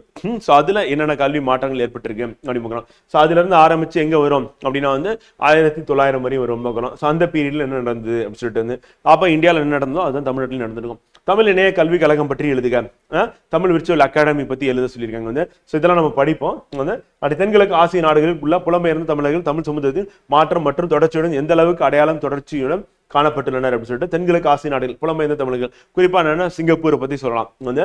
ஸோ அது மாதிரி மற்ற நாடுகளை பத்தி நம்ம குறிப்பிட்டு எழுதலாம் வந்து, சவுத் ஈஸ்ட் ஏஷியன் கண்ட்ரிஸ் சொல்லிட்டு. அடுத்து தமிழின் இன்றைய வளர்ச்சி, அச்சுப்பதிப்பு, மொழிபெயர்ப்பு, திரை, தொழில், கணினி, ஊடகம் அப்படி பார்க்கிறோம். சில 20ஆம் நூற்றாண்டு நாடகங்கள் ஏற்படுத்தி அரசியல் சமூக மாற்றங்கள் குறித்து எழுதுக. அப்ப 20ஆம் நூற்றாண்டு 1900 இருந்து 2000 வரையும். ஸோ அதுல வந்து பார்த்தீங்கன்னா நாடகங்கள் ஆரம்ப கட்டத்தில் எப்படி இருக்கும்னா திரைப்படம் அப்படின்னு டெவலப் ஆகிறதுக்கு முன்னாடி நாடகம் ரொம்ப ஃபேமஸா இருக்கும். திரைப்படம் டெவலப் ஆனதுக்கு அப்புறம் கூட நாடகங்கள், ஏன்னா அப்ப நாடகங்கள் அப்படின்னு தொடர்ந்து வந்து பார்த்தீங்கன்னா முக்கிய பங்கு வந்து அரசியல் சமூக மாற்றங்கள் குறித்து விழிப்புணர்வு ஏற்படுத்துச்சுன்னு பார்க்கிறோம். இப்பயும் நாடகங்கள் அப்படின்றத வந்து அங்கும் இங்குமா போட்டுட்டு தான் இருக்காங்க. அந்த கலை அப்படின்றது மறையக்கூடாது அப்படின்னு சொல்லிட்டு அப்ப மக்கள் மத்தியில வந்து போயிட்டு பார்த்தா நாடகங்கள் வாயிலாக விழிப்புணர்வு ஏற்படுத்துறது வந்து. ஸோ அப்ப நம்ம புராண கதைகள்ல இருக்கக்கூடிய காட்சிகளை வந்து நாடகங்கள் வாயிலாக எடுத்து சொல்றது. ஸோ அதுல இருக்க மூட நம்பிக்கைகளையும் வந்து பார்த்தீங்கன்னா மக்களிடையே வந்து பரப்பி மூட நம்பிக்கைகளை தவிர்க்கணும் அப்படின்னு சொல்லி சொல்றது கருத்துக்களை வந்து. அந்த தமிழ் இலக்கியங்கள் திரை இசை பாடல்கள் ஏற்படுத்தி இருக்கும் தாக்கத்தினை சான்றுடன் விளக்கம். அப்ப தமிழ் இலக்கியம் திரை இசை பாடல்கள் சொல்ல வேண்டிய பல பாடலாசிரியர்கள் வந்து பார்த்தீங்கன்னா சங்க இலக்கியத்தில் இருக்கிறது எல்லாமே எடுத்து திரை இசை பாடல்களை வந்து பயன்படுத்தியிருக்காங்கன்னு பார்க்குறோம். ஸோ நம்ம வந்து எக்ஸாம்பிள் வந்து சொல்லணும்னா இப்போ ஆண்டாள் வந்து மார்கழி திங்கள் மதி நிறைந்த நல்லா அப்படின்ற பாடலாம் இருக்குல்ல. ஸோ அதெல்லாம் எங்க இருந்துன்னா அங்க இருந்தா வருது அப்படி பார்க்குறோம் வந்து. அதே மாதிரி திருக்குறள் கூட எடுத்து பயன்படுத்தியிருக்காங்க அப்படி பார்க்குறோம். தகவல் தொடர்பில் ஊடகங்களின் செயல்பாடுகள் குறித்து எழுதுக. அப்ப தகவல் தொடர்பு ஊடகங்களின் செயல்பாடுகள் அப்படின்னு அப்ப தகவல் தொடர்பு அப்படின்னும் போது நம்ம பிரிண்ட் மீடியால இருந்து சோசியல் மீடியா வரைக்கும் நம்ம எல்லாத்தையும் வந்து டச் பண்ற மாதிரி தான் இருக்கும். சிம்பிளா சொல்ற மாதிரி தான் இருக்கும். காமன் மேனுக்கு புரியுற மாதிரி நம்ம எழுதுற மாதிரி இருக்கும். ஆனா நம்ம டைவர்ஸ்னா சொல்லணும், அதான் முக்கியம் வந்து. ஏன்னா அப்பதான் நம்ம கீயோட மேட்ச் பண்றதுக்கு வசதியா இருக்கு அப்படின்னு பார்க்கிறோம். இதுவும் நம்ம கிளாஸ்ல பார்க்க தான் போறோம், கணினி ஊடகம் வரையும் பார்க்க போறோம் வந்து. இவ்வளவுதான் ஃப்ரெண்ட். ஸோ கொஸ்டின்ஸ் பொறுத்தவரையும் வந்து நமக்கு தமிழ் சொசைட்டி ரொம்ப மினிமமா தான் இருக்கு. கேள்வி வந்து ரொம்ப கம்மியாக தான் கேட்டிருக்காங்க. ஸோ அதுதான் நமக்கு இதுல வந்து கொஸ்டின்ஸ் கம்மி மற்ற சப்ஜெக்டை கம்பேர் பண்ணும்போது. ஏன்னா இப்போ ரீசெண்டாக தான் இது வந்து ஆட் பண்றாங்க. அது எப்போ ஆட் பண்றாங்க அப்படின்னு பார்த்தீங்கன்னா 2019 தான் இதை வந்து ஆட் பண்ணியிருக்காங்க. அதனால் நம்பர் ஆஃப் கொஸ்டின்ஸ் கம்மி வந்து. பட் டாபிக்ஸும் நம்ம கம்மியாக தான் இருக்கு. கொஸ்டின்ஸ் எக்ஸாமில் கேட்க போகிறது நமக்கு வந்து மொத்தம் 6 கேள்வி கேட்டுட்டு 3 கேட்பாங்க. அதில் நம்ம 2 கேள்வி வந்து நம்ம ஆன்சர் பண்ணுற மாதிரி இருக்கும் வந்து. ஸோ இப்போ நம்ம ரெஃபரன்ஸ் அப்படின்றது நம்ம கிளாஸில் வந்து அடிஷ்னலாக சில கண்டென்ட் வந்து உங்களுக்கு சேர்க்க போகிறோம் அண்ட் டெஸ்ட்லையும் சேர்க்க போகிறோம். ஸோ அப்போ ரெஃபர் பண்ணுற சோர்ஸ் அப்படின்றது வந்து யூனிவர்சிட்டி புக்ஸை ரெஃபர் பண்ணி உங்களுக்கு கொடுக்க போகிறோம். ஸோ அப்போ அந்த சோர்ஸ் அப்படின்றது வந்து உங்களுக்கு வந்து இன்னும் காம்ப்ரஹென்சிவாக இது வந்து கவர் பண்ணுறதுக்கான வாய்ப்பு இருக்குது அப்படின்னு பார்க்குறோம். ஸோ அது கண்டிப்பாக போதுமானதாக இருக்கும். அப்போ நம்ம கொடுக்குற கண்டென்ட்டாக படிச்சிங்க அப்படின்னா அதுவே போதும். நம்ம தேடி படிக்கிறது அப்படின்றது வந்து படிக்கணும்னு அவசியம் கிடையாது. பிவைக்கு பேஸ் பண்ணி படிக்கலாம் வந்து. பிவைக்கு பேஸ் பண்ணி நீங்க ஏதாவது வந்து அடிஷனலாக எடுக்கிறேன், நான் இன்ஸ் எடுக்கிறேன், நோட்ஸ் எடுக்கிறேன், தாராளமாக பண்ணலாம். மற்றபடி நம்ம சிலபஸ்ல இருக்க டாபிக்ஸ்க்கு நம்ம என்ன கொடுக்குறோமோ கிளாஸ்ல அதை ஃபாலோ பண்ணிக்கலாம். அப்புறம் நம்ம டெஸ்ட் என்ன கொடுக்குறோமோ அதையும் நோட்ஸ் மேக்கிங் பண்ணிடலாம். ஃபைனலாக நீங்க பண்ண வேண்டியது இந்த ஏரியாவுக்கு வந்து கவர் பண்ற மாதிரி இருக்கும். ஃபைனலாக கடைசியில கிடையாது, நம்ம ஒவ்வொரு வாரத்திலையும் வந்து பார்த்தீங்கன்னா பிவைக்கு ஃபுல்லாகவே நீங்க யூஸ் பண்ண தான் போறீங்க. லைக் இப்போ ஒரு டாபிக் நம்ம வந்து கிளாஸ்ல கவர் பண்ணிட்டாங்க, அதே மாதிரி நம்ம டெஸ்ட் ப்ராக்டிஸ் வந்து பண்றோம், ஆன்சர் கீ ரெடி பண்றோம் அப்படின்னா அது இல்லாமல் அடிஷனலாக அப்படின்னும் போது நம்ம பிவைக்கு போயிட்டோம் அப்படின்னா கரெக்டாக இருக்கும் ஃப்ரெண்ட். ஸோ இதுதான் ஏற்கனவே சொன்னதான் நம்ம கிளாஸ், நம்மளுடைய test practice, daily test and weekly test. So அதுக்கப்புறம் பிவைக்கு வந்து இந்த 3 நம்ம கவர் பண்ணும்போது நமக்கு ரொம்ப சுலபமா இருக்கும். அதே மாதிரி நம்ம எக்ஸாம் போறதுக்கு முன்னாடி இதெல்லாம் கேட்கறதுக்கான வாய்ப்பு இருக்கு அப்படின்னு சொல்லி நம்ம ப்ரெடிக்ஷனோட போகலாம். கண்டிப்பா டெஃபினட்டா அப்படிதான் நமக்கு தெருவும் இருக்கும் அப்படின்னு பார்க்குறோம். சுலபமா இருக்கும், ஈஸியா ஆன்சர் பண்ணிடலாம். அதே மாதிரி பிரெயின் அண்ட் ஹேண்ட் கோஆர்டினேஷனுக்கு நம்ம என்ன பண்ணணும் அப்படின்னா டெஸ்ட் ப்ராக்டிஸ் பண்ணணும். வந்து டெஸ்ட் ஸ்கிப் பண்ணவே கூடாது. அந்த டேல உங்களுக்கு 60% தெரியும், 40% தெரியும் அப்படின்றத பத்தி நீங்க கவலைப்படாம நீங்க எழுதிருங்க. எழுதிட்டு அதுக்கப்புறம் என்ன பண்ணிடலாம், வந்து இம்ப்ரூவ் பண்ணிடலாம். வழக்கமா அதுதானே, நம்ம எழுதி முடிச்சுட்டு எந்தெந்த பாயிண்ட் மிஸ் பண்ணிட்டோம், 10 பாயிண்ட் படித்தோம், ஆனால் 4 தான் ஞாபகத்துக்கு வந்தது, 6 தான் ஞாபகம் எழுதிட்டு போயிட்டு அதுக்கப்புறம் உட்காந்து மனப்பாடம் பண்ணுறது இல்லைன்னா நோட்ஸ் ரிவைஸ் பண்ணுறதுன்னு சொல்லிட்டு பண்ணிட்டு அடுத்த டெஸ்ட்டுக்கு தயாராகுது வந்து. ஸோ நான் இதை நல்லா பண்ணணும், செம்மையாக பண்ணணும், இதில் வந்து 10க்கு 10 வாங்கணும், 15க்கு 15 வாங்கணும் அப்படின்னு சொல்லிட்டு 2 நாள் உட்காந்து படிக்கிறதுல நமக்கு அர்த்தமே இல்லை. காரணம் என்னன்னா, நம்ம 2 நாள் படிச்சிங்கன்னா என்ன ஆகும், வந்து 3ஆம் நாள் எழுதுனீங்க அப்படின்னா வந்து 2 டெஸ்ட் வந்து பார்த்தீங்கன்னா நீங்கள் எழுத முடியாமல் போகிறதுக்கான வாய்ப்பு இருக்கு. ஸோ அதனால் நம்ம வந்து ப்ராக்டிஸ் தான் பண்ணுறோம். ஸோ அதனால் ஒவ்வொரு டெஸ்ட்லையும் நம்ம மார்க் அதிகமாக வாங்கணும் வாங்கணும் அப்படின்னு கிடையாது. அந்த டேல நம்ம டெஸ்ட் எழுதி கம்ப்ளீட் பண்ணணும், அடுத்த நாள் எழுதணும். அப்போ டெய்லி ப்ராக்டிஸ் பண்றது அப்படின்னு பண்ணும்போது தான் வந்து நம்ம என்ன பண்ண முடியும்னா பெட்டரான ஒரு அவுட்புட்டை வந்து பார்த்தீங்கன்னா நம்ம எண்டில் வந்து பார்க்க முடியும் அப்படி. ஸோ அப்போ நம்ம ப்ராக்டிஸே பண்ணாமல் நம்ம நல்லா படிச்சுட்டு எழுதலாம் அப்படின்னு நினைச்சோம்னா முடியாது. வந்து லைக் கார் ஓட்டுற மாதிரி தான் ஃப்ரெண்ட். கார் ஓட்டணும் அப்படின்னு முடிவு பண்ணினா என்ன பண்ணணும், முத நாளே ஏறி உட்காந்து பயப்படாம வந்து ஓட்டி தான் ஆகணும். வந்து ஸோ அப்போ ஃபர்ஸ்ட் நாள் நிறைய தப்பு பண்ணுவோம், அடுத்தடுத்த நாள் தப்பு குறையும். ஆனால் ஃபைனலாக வந்து பார்த்தீங்கன்னா ஒரு 30 days போகும்போது என்ன ஆகும் அப்படின்னா நல்லா ஓட்ட ஆரம்பிச்சிருங்க, பிரச்சனையே இருக்காது. அப்போ டென்ஷன் இருக்காது, பரபரப்பு இருக்காது, ஸ்மூத்தாக வந்து டிரைவிங் இருக்குல்ல. ஸோ அந்த மாதிரி தான். ஸோ அப்போ நம்ம டே 1 அப்படின்னு வந்து நம்ம ஆரம்பிக்கும் போது வந்து மறந்துடுவீங்க, மாற்றி எழுதிடுவீங்க, தப்பாக எழுதிடுவீங்க, அடித்து எழுதுவீங்க, வந்து நிறைய எழுதிடுவீங்க. இந்த மாதிரி ஏகப்பட்ட பிரச்சனை வரும். போக போக போக போக தான் என்ன ஆகும் அப்படின்னா வந்து அந்த ஆன்சர் ரைட்டிங்கில் இம்ப்ரூவ்மெண்ட் வந்து இருக்கும் அப்படின்னு பார்க்குறோம். அப்போ எடுத்தவொடனே டே 1ல வராது. வந்து டே 1ல வர வைக்கணும் அப்படின்னு முயற்சி பண்ணீங்க அப்படின்னா டே 1ல டெஸ்ட் எழுத மாட்டீங்க, டே 3 டே 4ல எழுதுற மாதிரி ஆயிடும். அப்போ ஒவ்வொரு டெஸ்ட்டும் அந்த மாதிரி எழுதுனீங்கன்னா என்ன ஆகும்னா வாரத்துக்கு சரி மாசத்துக்கு நீங்க எல்லாரும் மற்றவங்க எல்லாருமே 20 டெஸ்ட் எழுதுறாங்க அப்படின்னா நீங்க 10 டெஸ்ட் கூட எழுத முடியாது. வந்து ஸோ அதனால நீங்க மைண்ட்ல என்ன ஃபிக்ஸ் பண்ணணும் அப்படின்னா வந்து இன்னைக்கு நான் இதை படிச்சுட்டேன், பார்க்காம எழுதி பார்த்துட்டேன், நான் டெஸ்ட் எழுதுறேன், அவ்வளவுதான். வந்து ஸோ மார்க்கை பத்தி கவலைப்படாதீங்க. உங்களால என்ன பண்ண முடியுமோ அதை பண்ணுங்க. எல்லாருமே ஒரே மாதிரி இருக்க மாட்டீங்க, டிஃப்ரெண்டா இருப்பீங்க.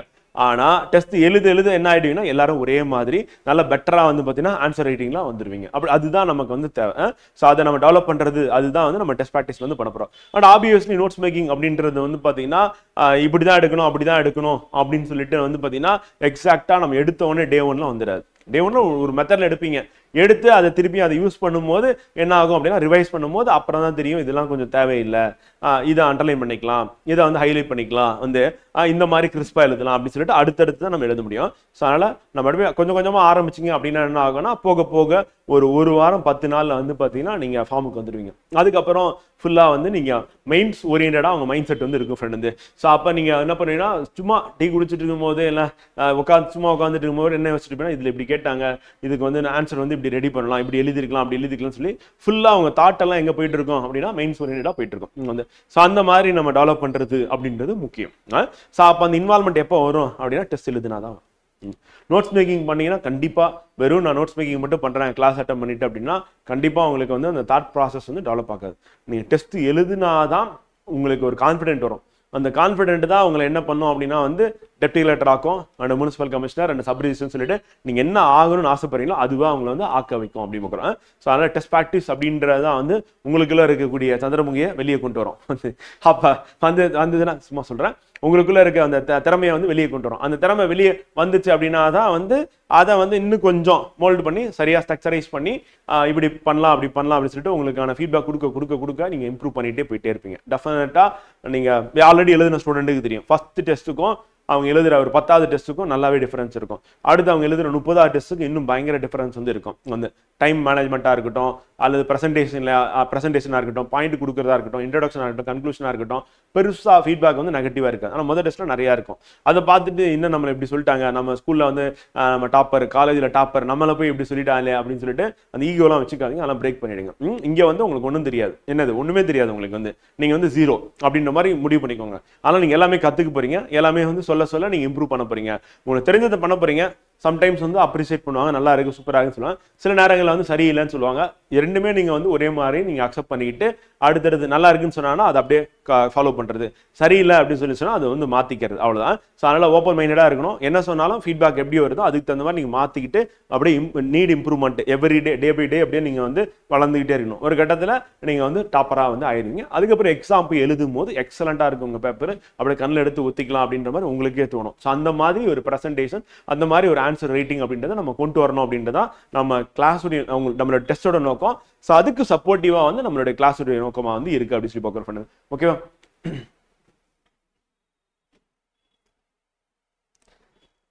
கண்டிப்பா அப்படிதான். இந்த 9 notes for 9 subject, 1 note for current affairs அப்படின்றது போடலாம்.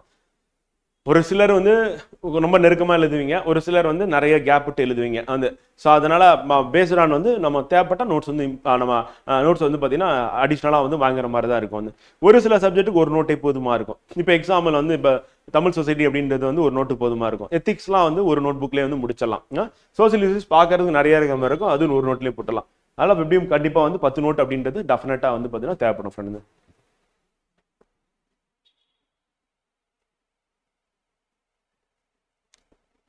ஃப்ரெண்டு அதான் ஃப்ரெஷரு அண்டு ஏற்கனவே படித்தவங்க 2 பேருக்கும் என்ன வித்தியாசம் அப்படின்னு சொல்லி கேட்டிங்க அப்படின்னா வந்து பார்த்தீங்கன்னா ஃப்ரெஷர் அப்படின்றது வந்து உங்களுக்கு வந்து இப்போ கதை தெரியாது வந்து ஆனால் யாருக்கு கதை தெரியும் அப்படின்னா வந்து பார்த்தீங்கன்னா ஏற்கனவே ப்ரிலிம்ஸ் எக்ஸாம் எழுதுனவங்களுக்கு. அதே மாதிரி ஃபேக்ட் டேட்டா அப்படின்றது ஃப்ரெஷருக்கு வந்து சுத்தமாக எதுவுமே தெரியாது, இவங்களுக்கு அரைங்குறையமாக தான் தெரியும். ஸோ அதனால எல்லாம் மறந்துருப்பாங்க. ப்ரிலிம்ஸ் அப்போ படித்தது இப்போ ஞாபகத்தில் இருக்குமோ அப்படின்னா சில இதெல்லாம் வந்து டக்குன்னு வந்து இப்போ வேலூர் மீட்டிங் இயர் என்னன்னு கேட்டால் டக்குன்னு யோசிப்பாங்க ஒரு சிலர். அந்த மாதிரி கூட இருக்கும். சிப்பாய் மீட்டிங் 1857 ஞாபகத்துக்கு வந்துச்சு, இது ஞாபகத்துக்கு வரல அப்படின்ற மாதிரி. ஸோ அந்த மாதிரி சில டேட்டாலாம் மறந்துருப்பீங்க, பாதி மறந்துருக்கும், பாதி ஞாபகத்தில் இருக்கும். ஸோ அந்த மாதிரி இருப்பாங்க. இப்போ அவங்களுக்கும் உங்களுக்கு என்ன வித்தியாசம் அப்படின்னும் போது வந்து பார்த்தீங்கன்னா அவங்களுக்கு தெரிஞ்சிருக்கு, உங்களுக்கு தெரியல. இப்போ நீங்கள் தெரிஞ்சுக்க போறீங்க, அவ்வளோதான். வந்து இப்போ டே 1 நம்ம வரோம், டே 1ல நம்ம வந்து டெய்லி டெஸ்ட் வந்து கிளாஸ் அட்டன் பண்ணுறீங்க, வீக்லி டெஸ்ட் 4 கொஸ்டின் ப்ரிப்பேர் பண்ணுறீங்கன்னா அது நடத்தும் போது இப்போ கரண்ட் அஃபேர்ஸ் 2 பேருக்குமே புதுசாக தான் இருக்க போகுது. ஒரு சில வேணா படிச்சிருப்பாங்க ஜனவரி மந்த் கரண்ட் அஃபேர்ஸில், அப்போ புதுசாக இருக்கும். அப்போ நீங்களும் நோட்ஸ் மேக்கிங் பண்ணி அவங்களும் நோட்ஸ் மேக்கிங் பண்ணுவாங்க. ஸோ அவ்வளோதான். டைம் தான் வந்து கொஞ்சம் எக்ஸ்ட்ரா தேவைப்படும் ஃப்ரெஷருக்கு. மற்றபடி வந்து பார்த்தீங்கன்னா நீங்கள் வந்து ப்ரிலிம்ஸ் படிச்சுட்டு தான் மெயின்ஸ் படிக்கணும் அப்படின்லாம் ஒன்றும் கிடையாது. வந்து இப்போ ஒரு எக்ஸாம்பிள் இப்போ நம்ம சொல்லணும் அப்படின்னா வந்து பார்த்தீங்கன்னா ஃபர்ஸ்ட் வந்து நம்ம வந்து மாடர்ன் ஹிஸ்ட்ரி தான். அப்போ அட்வென்ட் ஆஃப் யூரோப்பியன்ஸ் அப்படின்னும் போது அவங்க ப்ரிலிம்ஸில் படிச்சிருப்பாங்க, நான் இல்லைன்னு சொல்லவே இல்லை. வந்து இப்போ திருப்பி மெயின்ஸ் வரும்போது அதே தான் படிக்க போகிறாங்க, நோட்ஸ் மேக்கிங் வந்து பண்ண போகிறாங்க, ரிவைஸ் பண்ண போகிறாங்க. இப்போ ஃப்ரெஷர் அப்படின்னும் போது வந்து நீங்கள் அட்வென்ட் ஆஃப் யூரோப்பியன்ஸ் ப்ரிலிம்ஸில் தான் ஃபஸ்ட்டு படிக்கணும், மெயின்ஸில் நீங்கள் ஃபஸ்ட்டு படிக்கக்கூடாது அப்படின்னு ஏதாவது இருக்கா? ஒன்றும் கிடையாது. அதனால் இங்கே படிச்சுட்டு அதுக்கப்புறமே ப்ரிலிம்ஸ் படிச்சிங்க அப்படின்னா ப்ரிலிம்ஸ்க்கு ஹெல்ப்ஃபுல்லாக இருக்க போகுது. ப்ரிலிம்ஸ் படிச்சுட்டு திருப்பி வந்து மெயின்ஸ் வந்து படிச்சிங்க அப்படின்னா வந்து மெயின்ஸ்க்கு ஹெல்ப்ஃபுல்லாக இருக்குது. இப்போ மெயின்ஸில் படிச்சுட்டு திருப்பி ப்ரிலிம்ஸ் போய் படிக்கும்போது ப்ரிலிம்ஸ்க்கு ஹெல்ப்ஃபுல்லாக இருக்கும். அடுத்த வருஷம் நீங்கள் எழுத போகிற மெயின்ஸுக்கு ஹெல்ப்ஃபுல்லாக இருக்கும். வந்து ஸோ அதனால் அட்வென்ட் ஆஃப் யூரோப்பியன்ஸ் அப்படின்றத நம்ம ப்ரிலிம்ஸில் படிக்கணும், மெயின்ஸில் படிக்கணும் அப்படின்லாம் ஃப்ரெண்டு. இப்போ டைம் அப்படின்றது வந்து மெயின்ஸ் படிக்கிறதுக்கான நேரம். அப்போ நம்ம இப்போ படிக்கிறது அப்படின்னு புத்திசாலித்தனமாக இருக்க போகுது, அவ்வளோதான். ஸோ அதே தான் அட்வென்ட் ஆஃப் யூரோப்பியன்ஸ் வந்து இப்போ எடுத்தாலும் அதே கதை தான், அப்போ எடுத்தாலும் அதே கதை தான். என்னன்னா கொஸ்டின் மாறும். எப்படி மாறும்னா அப்ஜெக்டிவ் டைப்பில் கேட்பாங்க இதுலேருந்து, அது வந்து ப்ரிலிம்ஸில் இங்கே டெஸ்கிரிப்டிவாக கேட்பாங்க. அப்படின்னும் போது நம்ம என்ன பண்ணுவோம் அப்படின்னா இதுக்கு தகுந்த மாதிரி நம்ம என்ன பண்ணுவோம், ஒரு 10 பாயிண்ட்டு, ஒரு 8 பாயிண்ட்டு அப்படின்ற மாதிரி நம்ம போயிடுவோம். வந்து அங்கே மெயின்ஸ்னா என்ன பண்ணுவோம், கீவேர்டை மட்டும் தேடி அண்டர்லைன் பண்ணிட்டு ரிவைஸ் பண்ணிட்டு போயிட்டே இருப்போம். வந்து ஸோ அந்த மாதிரி இருக்கும். ஸோ அப்போ நம்ம அதை வந்து பார்த்தீங்கன்னா அண்டர்ஸ்டாண்ட் பண்ணுறது அப்படின்றது ஸ்டோரியை ஞாபகம் வச்சுக்கிறது ரெண்டுத்துலையும் ஒரே மாதிரி தான் இருக்கும். ஃபேக்ட் அப்படின்றது வந்து பார்த்தீங்கன்னா அங்கே அதிகமாக இருக்கும் ப்ரிலிம்ஸில். மைண்ட்ஸில் வந்து பார்த்தீங்கன்னா லிமிட் பண்ணிப்போம், இது போதும், இவ்வளோ நோட்ஸ் எடுத்தால் போதும். இப்போ காசு அப்படின்னா வந்து இது போதும், வந்து கான்சிக்வன்சஸ் அப்படின்னா இது போதும். வந்து அப்புறம் வந்து அதான் காசு அண்ட் கான்சிக்வன்சஸ், அப்புறம் வந்து பார்த்தீங்கன்னா என்ன நடக்குது அப்படின்றது நம்ம எத்தனை பாயிண்ட் எடுத்தால் போதும் அப்படின்ற மாதிரி நம்ம முடிவு பண்ணுவோம். பாயிண்ட்ஸ் தான் லிமிட் பண்ணுவோம். வந்து மற்றபடி எங்கே வேணாலும் படிக்கலாம், படித்தா புரியும். ஏன்னா எல்லாருமே கிராஜுவேட் தான், எல்லாரும் ஸ்கூல் காலேஜ் முடிச்சுட்டு வந்துட்டீங்க. உங்களுக்கு வந்து நான் இப்போ நம்ம மெயின்ஸ் கிளாஸ் எடுத்தாலும் வந்து சுத்தமாக புரியாது அப்படின்லாம் ஒன்றும் கிடையாது. வந்து ஏன்னா ஸ்கூல் டேஸில் படித்த அதே கண்டென்ட் தான் இங்கே வந்து வரப்போகுது அப்படிங்க. ஒரு சில கண்டென்ட் மட்டும் புதுசாக இருக்க போகுது. அதனால் கண்டிப்பாக வந்து நீங்கள் மெயின்ஸ் அப்படின்றது இப்போ நீங்கள் ஸ்டார்ட் பண்ணாலும் டெஃபினட்டாக வந்து உங்களுக்கு புரியதான் போகுது. நோட்ஸ் மேக்கிங் பண்ணதான் போறீங்க, டெஸ்ட் ப்ராக்டிஸ் பண்ணதான் போறீங்க. ரெண்டுமே வேறு தான். அந்த ப்ரிலிம்ஸில் டெஸ்ட் ப்ராக்டிஸ் வேறு மாதிரி இருக்கும், மெயின்ஸில் வேறு மாதிரி இருக்கும். வந்து ஸோ அப்போ அதனால் வந்து நீங்கள் மெயின்ஸ் இப்போ நீங்கள் ப்ராக்டிஸ் பண்ணிட்டீங்க அப்படின்னா உங்களுக்கு எப்படி ஹெல்ப்ஃபுல்லாக இருக்கும் அப்படின்னா வந்து நெக்ஸ்ட் இயர் நீங்கள் மெயின்ஸ் எழுதும் போது உங்களுக்கு ஈஸியாக இருக்கும். 1 or 2 டெஸ்ட் ப்ராக்டிஸ் பண்ணிங்கன்னா இந்த வருஷம் மெயின்ஸ் எழுதுனதுக்கு ஈக்குவலாக இருக்கும். வந்து ஸோ அப்படி பண்ணிட்டு போயிட வேண்டியது.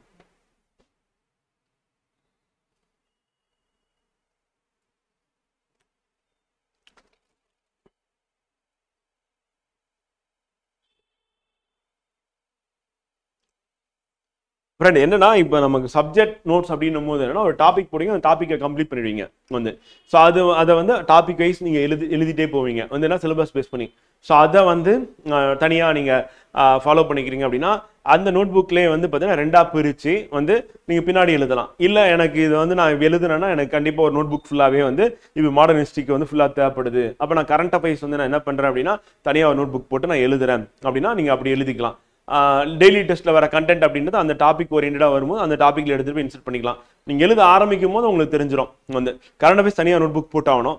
ஃபர்ஸ்ட் வீக் வந்து கரண்ட் அஃபேர்ஸ் தான். அடுத்த வாரம் நம்ம என்ன பண்ண போகிறோம் அப்படின்னா டெய்லி டெஸ்ட், வீக்லி டெஸ்ட் வந்து நம்ம மாடர்ன் ஹிஸ்ட்ரி பேஸ் பண்ணி தான் நம்ம வந்து கொடுக்க போகிறோம். ஃப்ரெண்டு அதை நீங்கள் எப்படி அப்ரோச் பண்ணலாம் அப்படின்னா வந்து ப்ரீவியஸ் இயர் கொஷின்ஸ்க்கு வந்து நம்ம வந்து ஹிண்ட்ஸ் டெவலப்மெண்ட், நோட்ஸ் டெவலப்மெண்ட் பண்ணுவோம்ல. ஸோ அதுக்கு வேணா ஒரு நோட் புக்கை போட்டுட்டு அதில் நம்மளுடைய டெஸ்ட் கொஸ்டின் ஆன்சரையும் நீங்கள் எழுதிட்டு பிவைக்யூ வந்து ஹிண்ட்ஸ் டெவலப்மெண்ட், நோட்ஸ் டெவலப் பண்ணுறதுன்னு சொல்லிட்டு அந்த மாதிரி போட்டுக்கிட்டிங்கன்னா கூட கரெக்டாக இருக்கும். அப்போ நம்ம என்ன பண்ணலாம் அப்படின்னா நோட் புக் வந்து இப்போ நீங்கள் கேட்டதில் நம்ம எப்படி முடிவு பண்ணலாம். ஒரு நோட் புக் வந்து பார்த்தீங்கன்னா என்ன அப்படின்னா வந்து ஸ்டாட்டிக்னா சிலபஸ் பேஸ் பண்ணி இருக்கிறது, சிலபஸில் என்ன இருக்கோ ஸோ அது வந்து. ஸோ அனதர் நோட் புக் அப்படின்றது என்ன பண்ணலாம் அப்படின்னா வந்து நீங்கள் நம்மளுடைய அந்த டெய்லி டெஸ்ட்டு, அதுக்கப்புறம் வீக்லி டெஸ்ட்டு, ஸோ அதுக்கப்புறம் வந்து பார்த்தீங்கன்னா ரிவிஷன் டெஸ்ட்டு, அப்புறம் ஃபுல் மார்க் டெஸ்ட். ஸோ இது எல்லாமே வந்து பார்த்தீங்கன்னா இதுக்குள்ள வர மாதிரி பண்ணிடலாம் வந்து. ஸோ அதில் என்ன பண்ணிடலாம் அப்படின்னா பிவைக்கும் சேர்த்துடலாம் வந்து. ஸோ அப்போ இதில் எங்கே பார்த்தீங்கன்னாலும் நீங்கள் எப்படி இருக்கும் அப்படின்னா கொஸ்டின், அதுக்கான ஆன்சர் அப்படின்றது நோட்ஸாக இருக்கலாம், ஹிண்ட்ஸாக இருக்கலாம் வந்து. எப்படி வேணாலும் நீங்கள் ரெடி பண்ணிக்கலாம். ஆனால் இதை நீங்கள் கொஸ்டின் அண்ட் ஆன்சர் ஃபார்மேட்டில் இருக்கும். இங்கே எப்படி இருக்கும் அப்படின்னா வந்து பார்த்தீங்கன்னா ஒரு பிக் டாபிக் இருக்கும், சப் டாபிக் இருக்கும், அண்ட் மைக்ரோ டாபிக் இருக்கும். அந்த டாபிக் பேஸ் பண்ணி அப்படியே நோட்ஸ் இருக்கும். அப்போ இங்கே ஒரு ஃப்ளோ இருக்கும், ஒரு கண்டினியூட்டி இருக்கும். இங்கே அடுத்தடுத்து ஒவ்வொரு கொஸ்டின்லையும் ஜம்ப் ஆகி போகிற மாதிரி இருக்கும். ஸோ அப்போ இதுவும் மாடர்ன் ஹிஸ்ட்ரி தான் வந்து. ஸோ இது மாடர்ன் ஹிஸ்ட்ரி, இதுவும் மாடர்ன் ஹிஸ்ட்ரி தான் வந்து. ஆனால் இங்கே இருக்கிறது ஸ்டாட்டிக் சிலபஸில் இருக்க ஒவ்வொரு சாப்டர் அப்படின்ற மாதிரி போகும். இங்கே இருக்கிறது வந்து பார்த்தீங்கன்னா daily test, weekly test, revision test, full mark test and பிவைக்குன்னு சொல்லிட்டு அப்படி போட்டுக்கலாம். அப்படி போட்டு நீங்கள் எழுதுனீங்க அப்படின்னா இது கொஸ்டின் அண்ட் ஆன்சர் ஃபார்மேட்டில் அதையும் ரிவைஸ் பண்ணிடலாம், இதையும் ரிவைஸ் பண்ணிடலாம் வந்து. என்ன அப்படின்னா இதில் இருக்கிறது இங்கே இருக்கும், அவ்வளோதான். ஸோ அப்போ நம்ம இங்கே இருக்கிறது இங்கே இருக்குது அப்படின்னும் போது என்ன பண்ணலாம்னா எது வந்து எக்ஸ்ட்ராவாக இருக்கும் அது பக்கத்தில் மட்டும் மார்க் பண்ணுறது, இல்லை அது ஹைலைட் பண்ணுறது, இங்கே இல்லாதது அப்படின்றது பண்ணிட்டீங்க அப்படின்னா இங்கே ரிவைஸ் பண்ணிட்டு இங்கே ரிவைஸ் பண்ணிங்கன்னா கரெக்டாக இருக்கும். அப்போ நம்ம இங்கே சில ஸ்கிப் பண்ணிட்டு போயிடலாம் வந்து. இப்போ எக்ஸாம்பிள் 1806 இப்போ ஏற்கனவே சொன்னதான், அதோட காசஸ் என்ன, கான்சிக்வன்சஸ் என்ன, எஃபெக்ட் என்ன அப்படின்னு இங்கே எழுதிட்டீங்க அப்படின்னா அதே ஒரு கொஸ்டினாக கேட்டிருக்காங்க அப்படின்னா அந்த இடத்துல என்ன பண்ணிக்கலாம், அது வந்து ஹிண்டாக எழுதிக்கலாம் வந்து. இதை சிம்பிளிஃபை பண்ணி எழுதிடலாம். திருப்பி அங்கே போயிட்டு நோட்ஸ் அப்படியே இங்கே இருக்க நோட்ஸை பார்த்து நான் அப்படியே நோட்ஸ் எடுக்கிறேன் அப்படின்னு சொல்லி அந்த மாதிரி பண்ணலாம். அப்போ இங்கே இல்லாதது இங்கே வந்து பிவைக்யூவாக இருக்குது, இங்கே டெய்லி டெஸ்ட்டில் இருக்குது, வீக்லி டெஸ்ட்டில் இருக்குது, ரிவிஷன் டெஸ்ட்டில் இருக்குது அப்படின்னா அப்போ வந்து டீட்டெயிலாக போய்க்கலாம். இல்லைனா ஹிண்ட்ஸாகவே எழுதிட்டு போயிடலாம் வந்து. வெறும் கீவேர்ட்ஸை மட்டும் எழுதிட்டு போயிடலாம். அப்போ அந்த மாதிரி ரிவைஸ் பண்ணிட்டா கரெக்டாக இருக்கும். அப்படி கூட போயிடலாம். ஆமாம் ஃப்ரெண்ட், ஒரு யூனிட்டுக்கு 2 நோட்டு கரெக்டு. 4 பேஜ் நோட்ஸ் எடுத்தா போதும், அதுக்கு மேல போக கூடாது. ஒரு டாபிக் இருக்கு அப்படின்னா அது வந்து 4 பேஜ் எடுத்தோம்னா கரெக்டா இருக்கும் வந்து. ஒரு ஸ்மால் டாபிக் வந்து. அதே சப்போஸ் ஒரு பிக் டாபிக் இருக்கு, இப்போ அட்வென்ட் ஆஃப் யூரோப்பியன்ஸ்னா கொஞ்சம் பெரிய டாபிக்கா இருக்கும். ஸோ அப்போ நம்ம என்ன பண்ணலாம் அப்படின்னா வந்து ஸோ அதுக்குள்ள இருக்கக்கூடிய டாபிக் அப்படின்னா இப்போ பிரிட்டிஷ் பத்தி நீங்க எடுக்கிறீங்க அப்படின்னா ஸோ அதுக்கு வந்து மேக்சிமம் ஒரு 4 பேஜ் தாண்டக்கூடாது. அப்புறம் இப்போ பிரெஞ்சு பத்தி எடுக்கிறீங்க அப்படின்னும் போது என்னன்னா 2 பேஜ். இப்போ டச் பத்தி எழுதுறீங்க, டேனிஷ் பத்தி எழுதுறீங்கன்னா ஒரு பேஜ் வந்து. ஸோ அப்போ பேசுறான் டாபிக்கை பொறுத்து ஸோ அவங்க என்னெல்லாம் பண்ணியிருக்காங்க அப்படின்றத பொறுத்து நம்ம என்ன பண்ணணும் அப்படின்னா பேஜஸ் வந்து அலோகேட் பண்ற மாதிரி இருக்கும். ஸோ அப்போ ஒரு ஸ்மால் டாபிக் இருக்கு அப்படின்னும் போது நம்ம அதை பொறுத்தவரையும் இப்போ நம்ம ஃபார் எக்ஸாம்பிள்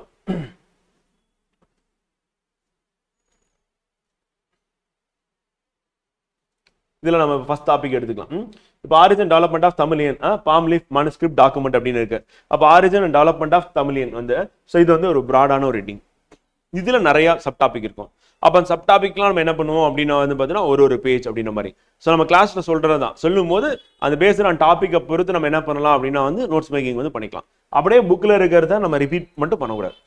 ஸோ அதில் இருக்கிறதுல முக்கியமான கீவேர்ட்ஸ், அந்த கீவேர்ட்ஸ் இருக்கிற மாதிரி சென்டென்ஸ் எழுதணும்னா போதுமானதாக இருக்கும். ஸோ அப்படி எழுதுற மாதிரி இருக்கும். வந்து இதோட பிராட் ஹெட்டிங், ஸ்மால் ஹெட்டிங் வேணா சொல்றேன். இப்போ ஆர்காலஜிக்கல் எக்ஸ்கவேஷன் இன் தமிழ்நாடு, இப்போ ஆதிச்சநல்லூர்னு இருக்கு வந்து, அரிக்குமேடுன்னு இருக்கு, கீழடி இருக்கு, கொந்தகை இருக்கு, மணலூர் இருக்கு, சிவகலைன்னு இருக்கு.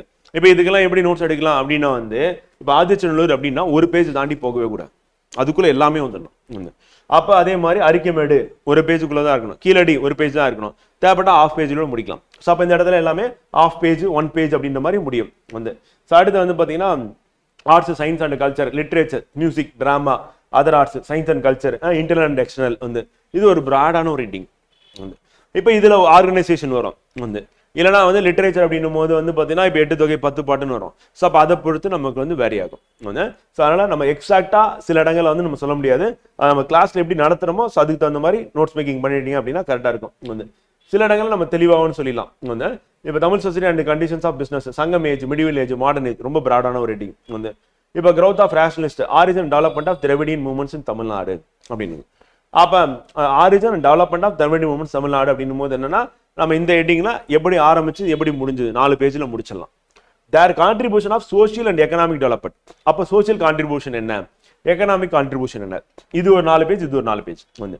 ஸோ அப்போ பார்த்தீங்கன்னா நமக்கு growth ஆஃப் ரேஷனலிஸ்ட், அதில் origin development of Dravidian movements அப்படின்னா 4, இதுல ஒரு 4, இதுல ஒரு 4 அப்படின்னு பார்க்கும்போது கிட்டத்தட்ட ஒரு 16 பேஜ்ல வந்து பார்த்தீங்கன்னா நம்ம 12 பேஜ்ல 4 4 4 12 பேஜ்ல டோட்டலாகவே கம்ப்ளீட் பண்ணி முடிச்சிடலாம்.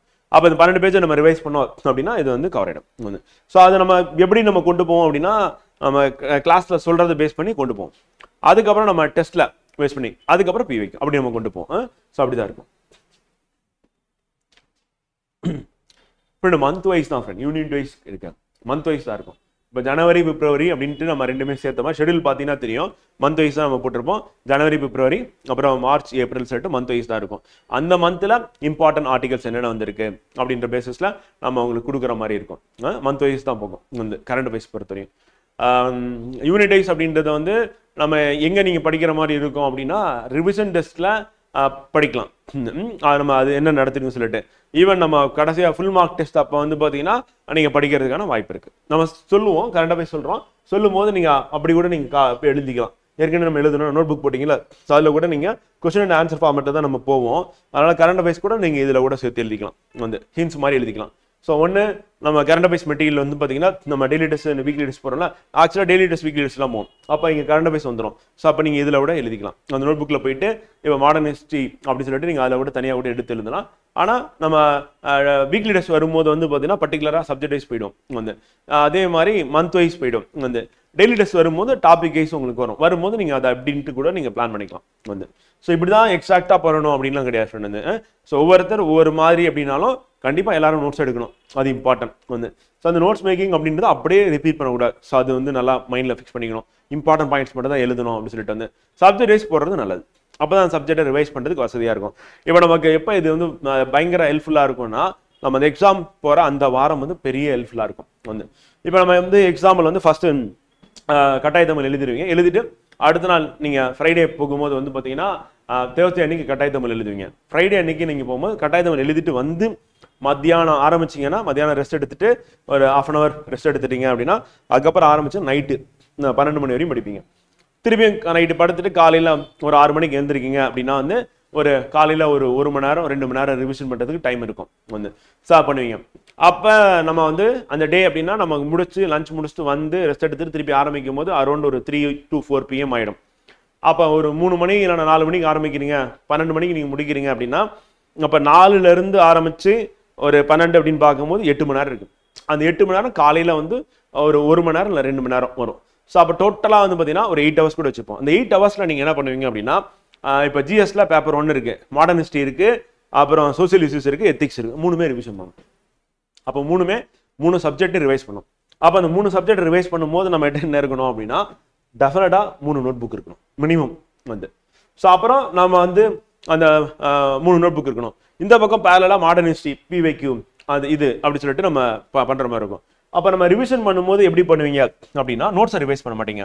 இந்த நம்ம 1/3 போட்டோம்ல இந்த பக்கம் இருக்க ஹிண்ட்ஸ் மட்டும் தான் ரிவைஸ் பண்ணுவீங்க. இது வந்து எப்போ அப்படின்னா வந்து நம்ம எக்ஸாம் டேக்கு முன்னாடி அந்த வாரம் வந்து அந்த வாரத்தில் நம்ம இப்போ எக்ஸாம்பிள் வந்து பார்த்தீங்கன்னா Monday, Tuesday, Wednesday வந்து இப்போ இந்த 3 நாள் இருக்குது அப்படின்னும் போது இந்த 3 நாள் நீங்கள் ரிவிஷன் எப்படி இருக்கும்னா நோட்ஸை ரிவைஸ் பண்ணுவீங்க 3 நாளுமே வந்து. அதாவது அந்த 2/3 ரிவைஸ் பண்ணுவீங்க வந்து. அதே வந்து வியாழக்கிழமை மத்தியானம் நீங்கள் ஆரம்பிக்கக்கூடிய ரிவிஷன் எப்படி இருக்கும்னா ஹிண்ட்ஸை மட்டும் ரிவைஸ் பண்ணுவீங்க. ஸோ அப்போ தான் என்ன பண்ண முடியும் அப்படின்னா ஃபாஸ்ட்டாக மாடர்ன் ஹிஸ்ட்ரி வந்து நீங்கள் கவர் பண்ண முடியும் அப்படின்னு.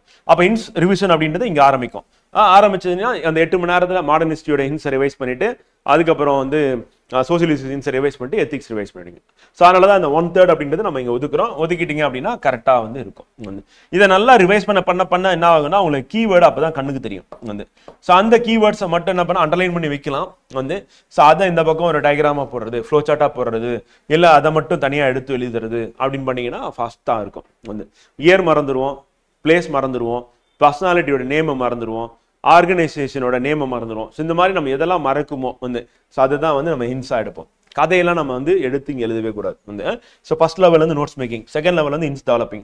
இந்த நோட்ஸ் மேக்கிங் அப்படின்றது அந்த வீக்கில் Monday, Tuesday, Wednesday படிக்கிறது. ஹிண்ட்ஸ் டெவலப்மெண்ட் அப்படின்னா அந்த எக்ஸாம் டே அன்னைக்கு நம்ம ரிவைஸ் பண்ணுறது. அப்போ Wednesday ஆஃப்டர்நூன் பண்ணுறீங்க அப்படின்னா அந்த ரிவிஷன் வந்து இங்கே ஸ்டார்ட் ஆகும். அடுத்து Thursday அன்னைக்கு எக்ஸாம் எழுதிட்டு வந்துட்டு ஜிஎஸ் பேப்பர் 2க்கு ரிவைஸ் பண்ணீங்க வெள்ளிக்கிழமை எக்ஸாமுக்கு. அப்புறம் வந்து பார்த்தீங்கன்னா மாற்றி சொல்கிறேன் ஆமாம் ஃப்ரைடே எக்ஸாமுக்கு தான் வந்து பார்த்தீங்கன்னா நீங்கள் என்ன Thursday அன்னைக்கு நீங்கள் எழுத போகிறது வந்து கட்டாய தமிழ். Thursday அன்னைக்கு ஃப்ரைடே எக்ஸாமுக்கு ரிவைஸ் பண்ணுவீங்க. சாட்டர்டே எக்ஸாமுக்கு ஃப்ரைடே அன்னைக்கு ரிவைஸ் பண்ணுவீங்க. சண்டே எக்ஸாமுக்கு நீங்கள் சாட்டர்டே அன்னைக்கு ரிவைஸ் பண்ணுவீங்க. அப்போ ரிவிஷன் பண்ணும்போது இந்த ஹிண்ட்ஸ் டெவலப்மெண்ட் அப்படின்றது உங்களுக்கு பெரிய சப்போர்ட்டிவாக இருக்கும் அப்படின்னு பார்க்குறோம். இப்போ எடுத்தவொடனே நம்ம இதெல்லாம் எப்படி பண்ண போகிறோம், அப்படி பண்ணலாமா எப்படி பண்ணலாமான்னு சொல்லி யோசிக்கலாம் வேண்டியதில்லை. முதல்ல என்ன பண்ண போறீங்க அப்படின்னா வந்து கிளாஸ் அட்டன் பண்ண போறீங்க, நோட்ஸ் எடுக்க போறீங்க வந்து. அதை நல்லா ரிவைஸ் பண்ண போறீங்க. டெஸ்ட் ப்ராக்டிஸ் பண்ணும்போது தான் இன்ஸ் டெவலப்மெண்ட் பண்ணணும். எடுத்தோடனே இன்ஸ் டெவலப்மெண்ட் அந்த டேலே பண்ணணும்னு அவசியம் கிடையாது. நம்ம டெஸ்ட் எப்போ எழுத போகிறோம், ரிவிஷன் டெஸ்ட் எப்போ எழுத போகிறோமோ அப்போ பண்ணிக்கிட்டா போதும். அது வரையும் அதை வந்து ஃபுல்லாக சும்மா விட விட்டுடலாம். விட்டுட்டு விட நம்ம பண்ணலாம். வேல்யூ அடிஷன் பண்ணுறதுக்கும் நம்ம இந்த இடத்துல எழுதிக்கலாம், அது அப்புறம் பார்த்துக்கலாம்.